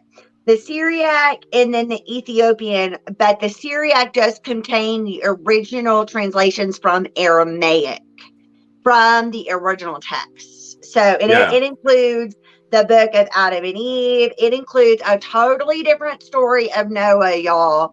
There's a lot of different, it includes Enoch. The Ethiopian Bible includes the book of Enoch. That's from the Dead Sea Scrolls.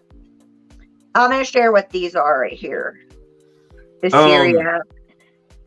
So this is just a little blurb on the Ethiopian Bible. It says, unlike the King James Bible, which contains 66 books, the Ethiopian Bible comprises a total of 84 books, includes some writings which were rejected or lost by other churches. This manuscript, however, only contains the 4 Gospels of and the first 8 books of the Old Testament. Well, and it's like the Ugaritic Bible as well, that one.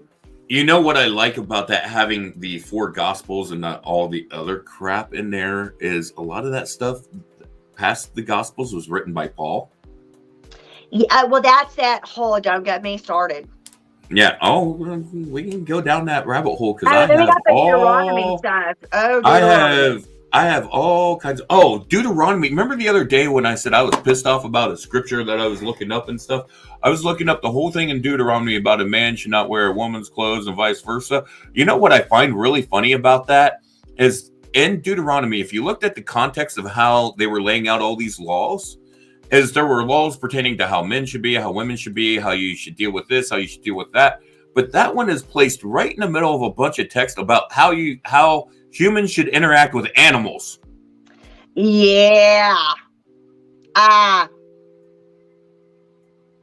So it's either put in there, added in, because it's not in the right place where it would make sense with the way they were writing all these things out. Because if you look at the scriptures before it and you look at the scriptures after it, they're all talking about laws and dealing with the way you are meant to handle an animal. Like it's if your neighbor's, sheep should become lost and you find it, you are to return it to him. Or if you don't know whose it is, you're to take it, care for it until someone comes looking for it, and then you return it back to them. Type ordeal like that. And that was laws that they were setting out.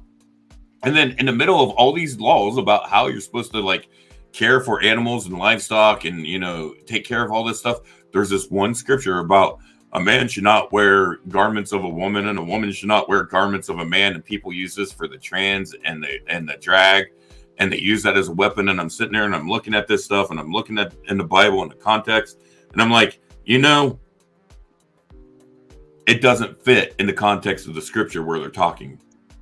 No, there's a lot of stuff like that. And Deuteronomy was very much also that after they had been imprisoned by the Babylonians, a lot of that is the decision to go and the monotheistic that versus the paganistic. that get rid of your enemies, go into the villages, kill every woman, every child. If you find a woman that you like, you can take her, you can have her. Make sure that the children are dead, and make sure that you kill all the men. What? I mean, it's all about pillaging. And I'm like, so here, let me read the scripture before, the scripture of, and the scripture after in the King James on this. So I don't even like reading that one. So the one before on thou shalt not wear the clothing garments of a man and woman says, thou shalt not see thy brother's ass or his ox fall down by the way, and hide thyself from them. Thou shalt surely help him to lift them up again. And then it goes into saying, the woman shall not wear that which pertaineth unto a man, neither shall a man put on a woman's garment, for all that do so are abominations unto the Lord thy God. Then it goes into, if a bird's nest chance to be before the tree in the way in any tree, or on the ground, whether they be young ones or eggs, and the dam sitting upon the young or upon the eggs, thou shalt not take the dam with the young. Meaning you leave the mother, you take the eggs, you have the eggs for your harvest, you leave the mother to generate and continue to populate. You don't kill the breeding animal. Yeah. So literally right in the middle of and like the 3 or 4 verses before that and the 3 or 4 that follow the ones that I just read all pertain to how you handle an animal, but they stuck this other one right smack dab in the middle of it. Doesn't make sense with the flow of how everything was, because if you look over into chapter 21 of Deuteronomy, they're talking about that, and if you go down several more verses in that same chapter, they start talking about stuff again after they get done talking about dealing with the animals. So it doesn't make sense.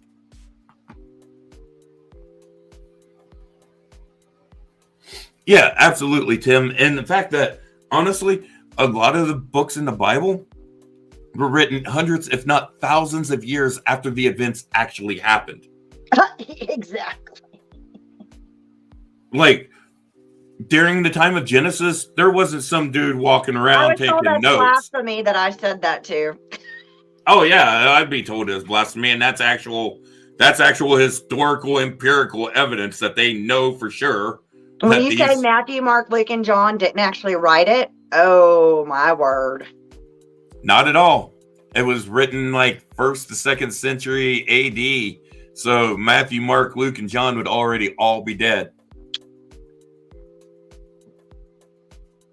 The Nag Hammadi is amazing because they are the actual from the people of that time period being written down, and before they had to go hide their books in these clay jars, and we have fragments of them. Well, it was during the time of when the Romans were going and killing the Gnostics. Yes, and during that same point in time, that's when they burned the Library of Alexandria.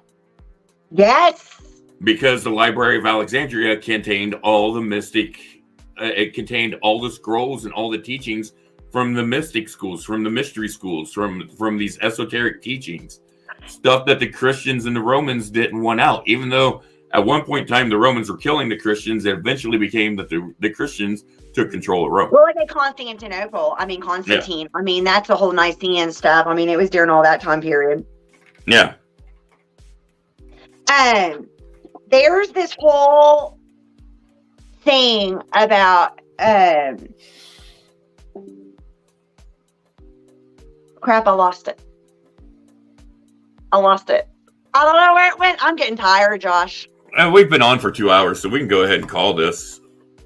I shared with y'all the link for that gnosis.org. That has the entire all the texts from the Nag Hammadi, the Gnostic texts that were deemed as blasphemous. They were deemed, look up the history. It's beautiful reads.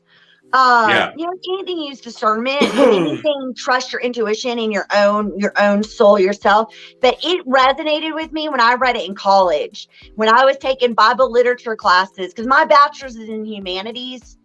And I studied cultures, and I studied the Bible from a literary point of view, right. religious. And then the other things that you can look into besides just the Nag Hammadi text, Dead Sea Scrolls, is Well, no, the pseudepigrapha and the apocrypha as well as the Dead Sea Scrolls. Yes, the apocrypha text. I can share that too. Well, and there was the pseudepigrapha as well. Yes. And these were all different texts that was decided not to be canonized into the Bible. Because they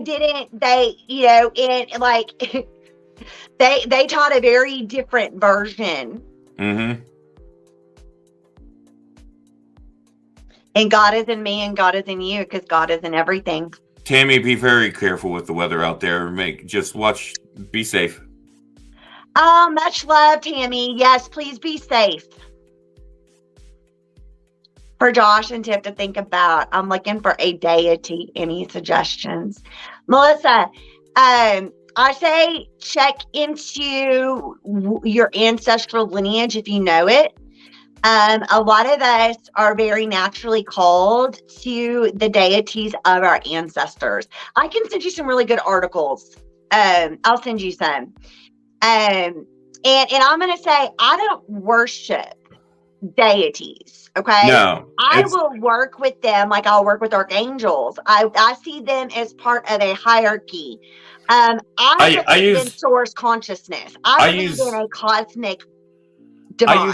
I use the term because me and Tiff was actually talking about this before we even went live today. We was having a conversation about that, and I use the term that I give reverence to them because the way that I see the gods and goddesses, my belief structure, my belief structure is that there's a source that creates everything, and what that source is, cosmic consciousness, whatever it is, that's up to you to interpret. But I believe the gods and goddesses are teacher aspects of that they are celestial divine teachers that are here to teach us. And sometimes they teach us if you want to take let's go for the Greek pantheon, for example, because the Greek gods and goddesses were very human. They were very flawed. They're archetypal too of our own inner self. So it's outer microcosm to macrocosm. Exactly. And they are there to teach us different things and different aspects of ourselves and how to work with the aspects of different things. And to be like you said, they're meant to be a reflection of us so that we can see how, okay, look at Zeus. He's being a dick. Don't be a dick. Don't act like Zeus. I mean, when we talk about the Greek pantheon, there's nothing else you really can't say about Zeus. He was an idiot. We can really get into some of my philosophies on some stuff there, because if you see it, look at you can get into the Zachariah Sitchin, you can get into ancient astronaut theory, you can get into the Anunnaki. It's the same archetype that is seen in all the cultures. I mean, every culture has these certain archetypes, and it's part of that collective consciousness of what I believe is divine for humanity. Jungian psychology, you get the anima and the animus. I mean, there's some beautiful, it's shamanistic points of view see it that way in a lot of aspects. The anima, the animus. Carl Jung, I love his stuff. When I was studying my master's in counseling psychology, I really, really focused a lot on Carl Jung. Oh, I love Jungian psychology and just that whole aspect. I mean, he's who coined the phrase shadow work. Absolutely. So that's when I realized I've been doing shadow work for a while. I think it's got a name. It's not hell. Which in the Bible, actually, there is not a place called hell. If you really look at it, it was called Sheol. And the place called Sheol is actually the dump outside the town. So Yeshua never really talks about a heaven or hell. So hellfire and brimstone stuff was kind of manipulated, y'all. I had to read Dante's Inferno, and I was still very indoctrinated at the time with the 9 cantos and 9 circles of hell. I read the Paradiso, you name it. And I mean, I read the old school where I'd have a professor translate and explaining shit. And I was like, this didn't resonate. Like, it did not make sense to me. And then I really started understanding how the propagandize what Tim says right here is that people, that's the uneducated, and that's where the women became such a problem, because you're uneducated were your farmers, your workers, the women were the hearth of the home. Women had such a role that women remembered. And that's where you see in archaeology, you see Asherah worshipped with Yahweh. And it's Yahweh and his Asherah, his wife, his consort, because the folk religion or folk spirituality was different than the priest, which became a class system. Right. Well, and the true Gnostic texts talk about that, because the Gnostics were the mystics and they weren't concerned with controlling people. That's where I got the mystic thing from. I was like, dude, I totally am like, I'm a mystic, man. Absolutely, because the mystics aren't concerned with control. They're concerned about just passing on the truth of knowledge and letting, it's up to each individual to discern how they take it. Once you hand out that knowledge, it is up to that individual to decide how they're going to work with it, how they're going to handle it, what they're going to do with it. When you're talking about how they were working with the priest and stuff to deliver the messages and stuff, it goes right back into using it for that control, that manipulation. And that's what the King James Bible was they wanted to translate it to where the common folk, when they could read it, and they were being told, this is the word of God. This book says everything you need. We translated it, and now you're going to read it. And, think about the press. Once they started putting it, but think about the edits and think about it. Once it was put on paper like that, it could be altered, changed, but it became in the common, like you said, the common folks' hands. Well, and part of the problem is the original translations that were being done by monks. And each individual monk that was translating it may translate something differently. It wasn't like it was translated by the same person or all in the same place. These were done at abbeys all across, England and Europe, where they were doing these translations, and they weren't being translated, but like all in the same place, where it's like, okay, well, we can, Brother John over here, that's not that translation. Brother Tim's already looked into it. You've got this translation wrong. Let's correct it. They didn't have that kind of control. Whatever Brother John said was what Brother John said. Whatever Brother Tim translates, what Brother Tim translated. And that's what you get. Well, in the language. So, Aramaic to Hebrew to Greek or Latin, and then you've got to English. And you have words that don't even translate because they don't have a way to translate that word over into that language.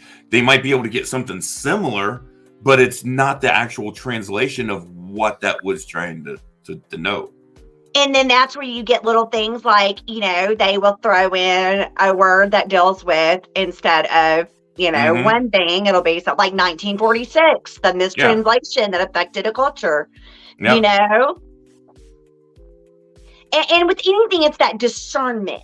And that's what I got in so much trouble as a child, because I asked questions, and it was, don't ask questions, don't ask questions. And I'm like, hey, I was being told to ask questions. I was the one in Sunday school when they're like, God created the heavens and the earth, and he created all of everything.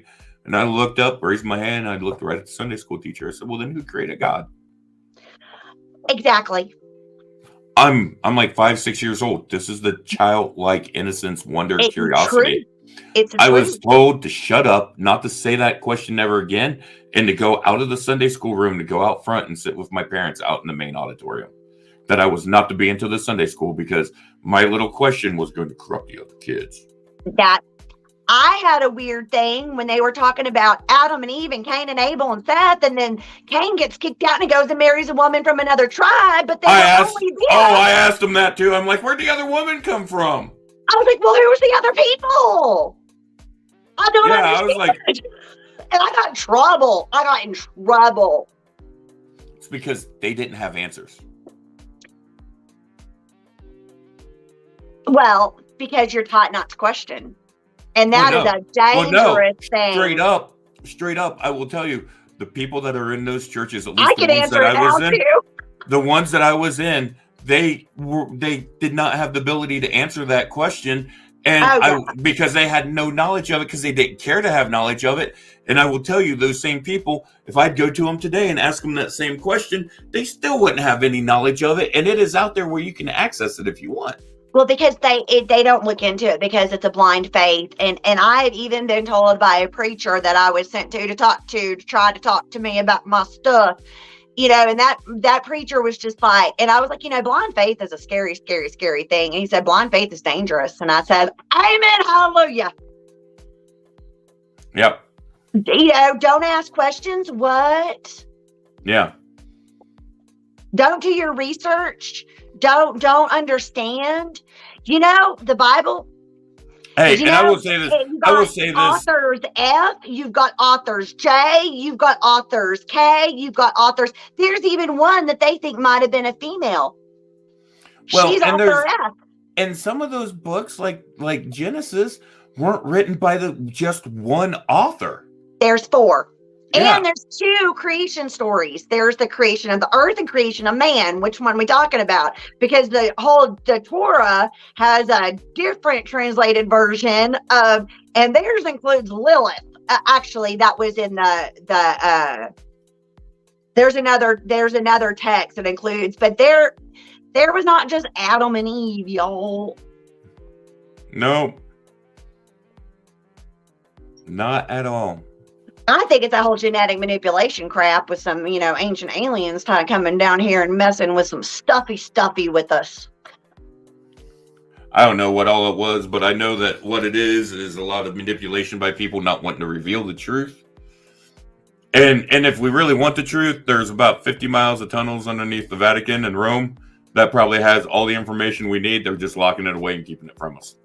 When I understood that about Lilith, I'm totally different. And there's a certain text. I can't think of the name right now. It's a Jewish text. It was, if I believe right, if I remember the right teaching, my third eye. It goes from the simple fact that Lilith did not want to be on the bottom during sex. No, and she was not willing to submit to Adam. And that's why she was kicked out of the garden and Eve was created. And then she went to the Red Sea and she found herself some demons over there and started making herself some demon babies. And there were 3 angels that, old Adam told on her. And then, that Yahweh dude or whatever was like, oh, go get her back, blah, blah, blah. And she's like, I'd rather be over here being a demon mama than go be subservient to him. See, they demonized Lilith, but I don't really think that she was demonized. I don't think it was demons that she was consorting with. I don't think it was anything bad at all. I think there's some angelic stuff going on there too, because we also had the Nephilim during that time. We had some other stuff going on. The Nephilim! Yes. Well, the Nephilim would have came after, because the Nephilim was the creation of angels and humans. Fallen. No, it was true, you're right. But the Nephilim was the spawn of the fallen angels. Yeah, they're the hybrids. I've been told I'm Nephilim because I've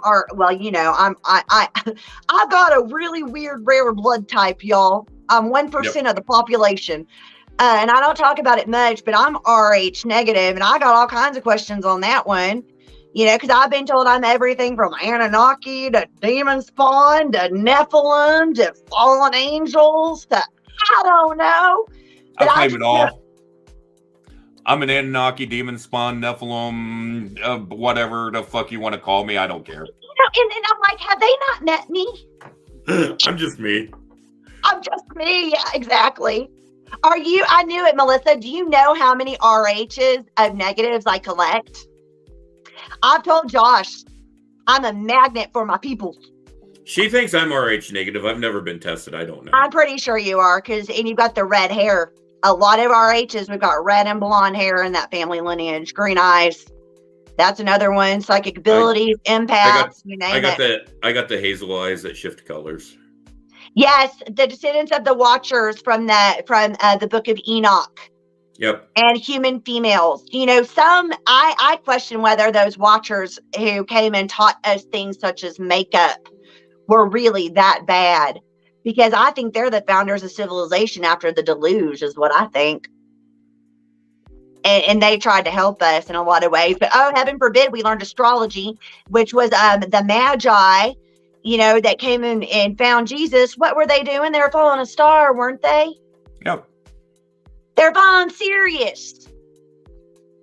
They straight up were like, we're going to follow the star and we're going to find a king underneath it. Exactly. But it was astrology, and they were watching the star, and they knew at that certain time. And that came from a prophecy. It wasn't like they were just, navigating using the stars.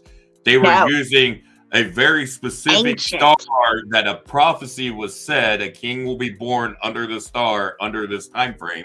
And that's what they were tracking.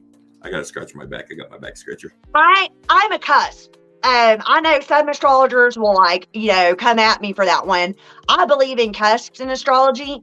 I'm a Cancer Leo. So I am right at the middle point where Cancer switches into Leo. And I have always felt I have both. I've had astrologers come at me and say, there's no such thing. You're either one or the other. And I'm like, okay. I'm a Leo. He's a straight Leo. But I'm a rising... I'm not a straight Leo. I'm just a Leo. I love it. I'm a rising Sagittarius and moon Libra. Aries, Taurus. Nice. Are you a cusp too? I bet you're a cusp. Yep. He's a cusper. Nice. And I bet you feel that at different times, like mine is cusp of oscillation. So mine goes water to sun, or, moon to sun, water to fire. I'm steam.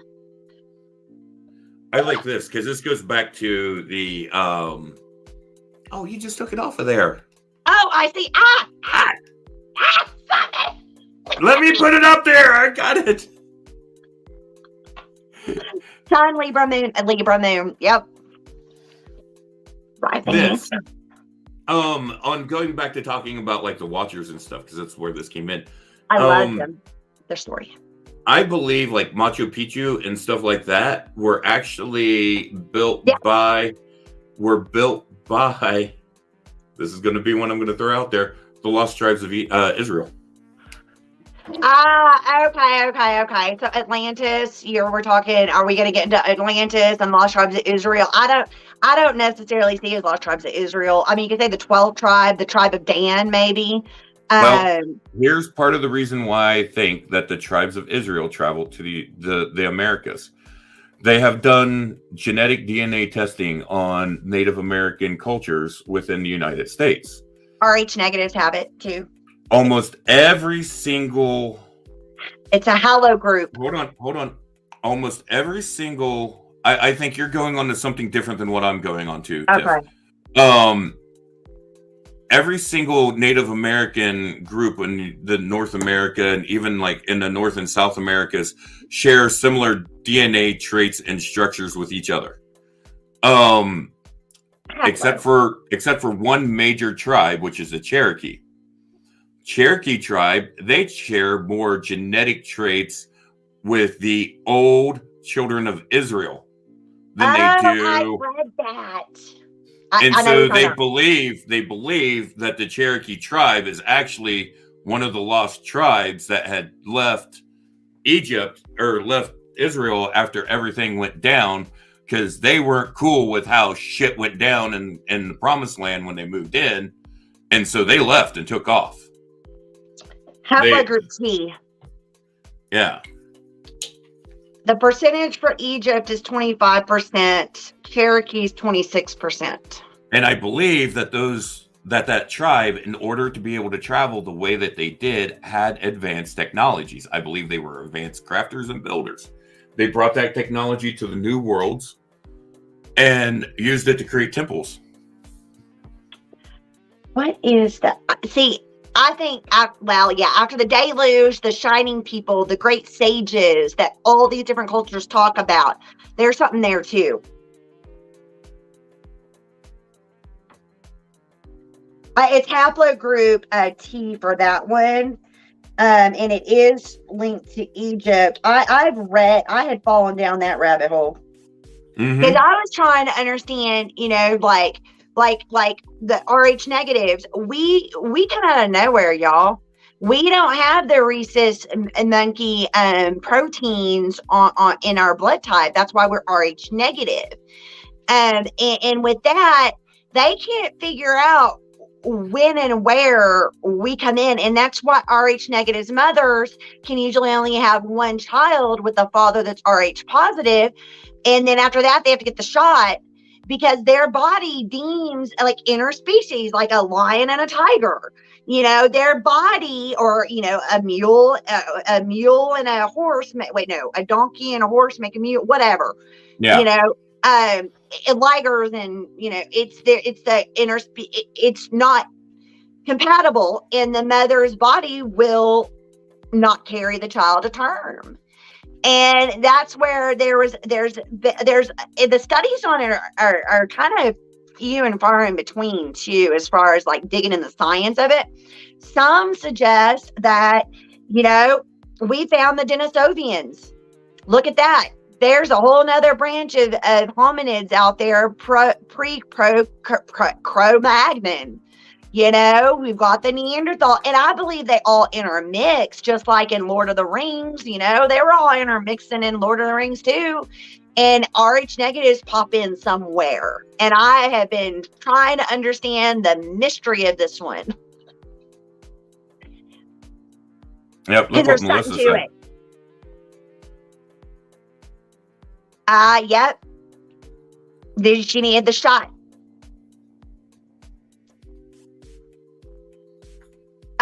Mules, no. But that they cannot, as far as I know, mules can't procreate. Now, a liger can. A liger can be with a liger and create a liger. That it's happened. They didn't think it could happen. And all of a sudden, there was a mama liger hooking up with a daddy liger, and we had some baby ligers. So there is some stuff happening there. It's very interesting. Oh, man. But, think about how many women, no wonder why there's so few. I mean, the population wise, it's very small, and they trace a lot of it back to the Basque region, which was a very isolated region in Spain. And they trace a lot of it back to Celtic, Norse. There's a lot of Europeans, the higher population. And some say it's Atlantean. I don't freaking know. Some say it's the old deities, the line of the old deities, like the Titans before the Olympians. There's a bunch of stories. It's interesting. I mean, in the Celtic lines, they talk about, when Dagna and Danu came up out of the ocean and set foot onto the Celtic Isles and stuff, and that that they brought people with them. They brought it talks about in some of the old texts that they brought, their court. They had entertainers. They brought Druids. That's where the Druids came, was with Dagna and Danu when they came in and they set up. The Druids were already in existence pre-Celtic nation. A lot of them were picked. According to some of the stuff that I've read, that it talks about like when they came and they went and talked to the courts of some of the people that were already there, the rulers that were already there, and they was going into their courts and talking. They're like, well, we bring powerful magicians. We bring Druids. And the Tir na Nog, the people from Tir na Nog. Yeah, Tir na Nog. Tir na Nog, I can't say it right. I'm from Texas. It's the Nog is actually pronounced no. I did not know this. I said Sam Hain forever, so don't shoot me. Instead of Samhain. Well, I didn't know. No one taught me. I had to learn from reading it. Do you know where I learned it? Because for ages I didn't know either, but I learned it from watching Supernatural when Sam corrected Dean. Okay. I already learned it by then because I'd been corrected. Well, I wasn't in communities that were around people, and that was and I was and I was, the communities I was around were still saying Sam Hain. Sam Hain. I got corrected in college, and I was like, duh, okay. And when when he said that, I'm like, oh my God, that really makes sense because it's a Celtic word and you're not supposed to pronounce it that way. Jesus Christ almighty. We've been saying that wrong all this Yeah, but time. we didn't know. I mean, you don't know until someone says it to you correctly. Yeah. You know, if you're learning about it from reading, there weren't films on it. There wasn't History Channel or Gaia or internet, or we were checking out books from the library, man. I had my nose in books. I'm a reader. Exactly. You know, so we didn't know how to say it. It didn't have the pronunciation key. No, and growing up where, you know, in the time frame that we grew up, and in the areas we grew up, we didn't have access to these communities to be able to get this knowledge. And really, a lot of my stuff was hard to get because, like, I grew up in a very conservative... Mine too. I got in trouble for some stuff. Grew up in a super conservative home in the super conservative region of Ohio, like super Bible Belt area. Like, I swear to God, there's like... I can literally walk out my door and throw a baseball and hit a church. I'm pretty similar. Like, in this town, there's churches. You can go block, 2 blocks, you'll find a church. The churches outnumbered the bars is pretty intense. Well, we don't even have bars in this town. It was a dry town for a long time. My family's from a dry county still. But yeah, like there's so many churches in this town, and like it's only a village of 1,200 people, and there's like 7 churches. Yeah, every denomination, honey, every flavor. And that doesn't count all the churches that are just outside of the town, like a couple miles outside of town, out in the country, the little rural churches, all that stuff. I mean, like you drive around this area, it's just church. You know, I'm thinking about like the Quran. When I read it, it really opened me up to a whole new cosmology as well about the jinn. I'm thinking about that as a spirit. You know, we've got a lot of different, by different names, but you know, it's still, it could be the same being just by a different name and different cultures. Very interesting. Now I'm thinking about it. Tim, Southern Baptist here too. I understand. I got you. So I got into a lot of craziness and stuff. But hey, earlier you said you was feeling tired. How are you feeling now? I'm tired. Well, it was a long day of doctors, and they took 6 test tubes of blood from me. Why don't we go ahead and call this, because my back's been bothering me. It's starting to hurt a little bit. We've been on here for 2.5 hours, so I think it's a good point in time. This has been a great conversation, though. To be really to kind of breach some of these taboo topics. In a safe way. We need to start bringing back the weekly discussion show like we was doing there for a while, which we was doing on Tuesday nights. We'll just figure it out and we'll just bring that back. If we want to try to get it on Tuesdays, we'll set it up on Tuesdays, whatever. Yeah, I think this is great. I love this, whether we get to add someone else into it or if it's just you and me going back with the community. And we can talk to our peoples. Yeah, let's chat. Let's do it. Yeah. And then, you know, we'll continue doing the other shows with people like Diana and Mary and some of the other guests and stuff that we're going to get. If you're looking for a phone, that was mine that just went off. If you heard. I had a bling and it was sound. That was my phone. It just went off. Yeah, that was my phone. You know what, Tim? 100%. It's called wisdom and discernment. Actually, there's an actual term for that. It's ominism. It's an ominist. I'm omnistic, very omnistic. It believes it's the belief that you believe that no one religion is the absolute truth, that there is truth in all belief systems, and it's just a matter of finding that and connecting to it. I'm very omnistic. Yep. She said ominous. Omnistic. Do y'all remember ominous? Ominous omnistics. Watch out for us. You gotta, I'm getting goofy now. All right. You gotta look up,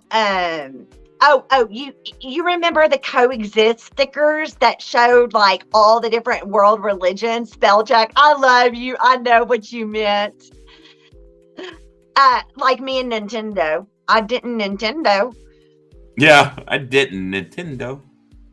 I saw that. look, like that coexist, that was about, like it had every major religion represented within that, and it was coexist because that is an omnistic type of movement. And it was teaching that we all have, I mean, look at it. When you compare the Golden Rule, when you compare the 10 Commandments, well, some of the 10 Commandments, but when you compare a lot of 10 Commandments come straight from the Emerald Tablets, if we really want to get into it. A lot of Jesus' teachings do too. It's very hermetic. Mm-hmm. But they all have those, they're all coming from a source, and it's humanity interpreting it through our lenses. I'm right there with you. Love-based is 100%. Mm-hmm. Yep, as long as it's love-based, yes, absolutely. Fear and condemnation don't ride with me. Nope, if it is not love-based, and that's why I like the Sufi religion, because one of the main Sufi tenets is, if it is not done of love, it is not done of Allah. Sufism is beautiful. I consider it more of a, I don't know, it's a religion, but it's the very mystic philosophy. Sufism is the mystic aspect of the Islamic faith, just like the Kabbalah is the mystic aspect. The Kabbalism is the mystic aspect of the Jewish belief. With a K. Yeah, with the K, Kabbalah or Kabbalah. Like you got the yogis for the Hindu belief. You've got the Gnostics and the Christian mystics for the Christian belief system. You have all these mystic aspects in these religions. What was the one for Buddhism? We just read that last night. Shintoism? Yeah, Shintos. They were the mystics of Buddhism as well. I mean, it's that it's that some say that there's a teaching for the general masses, and some say there's a teaching that's the secret teachings. It's those secret teachings. Yeah. You got to look beyond. Collective consciousness. Amen. All right, guys, I'm going to call this one because my back's starting to hurt and I need to go take care of this. So everybody, we've had a great night tonight. Thank you for the conversation. It's been so much fun. But yeah, Tiffany? Good rabbit holes. It's been fun digging in these rabbit holes, y'all. And thank y'all for sticking with us. Absolutely. Absolutely. So guys, we will be back next week at some point in time. Actually, we're going to be back tomorrow night, actually. We're doing a live of cards. Yeah, we're doing live readings and spiritual Q&A. It'll be Tiffany, Lupe, and myself. Lupe's amazing. Yeah, it's going to be so much fun. I'm looking forward to this. This is my first time working with Lupe. I'm pulling cards. I'm looking forward to it. Me too. So much fun.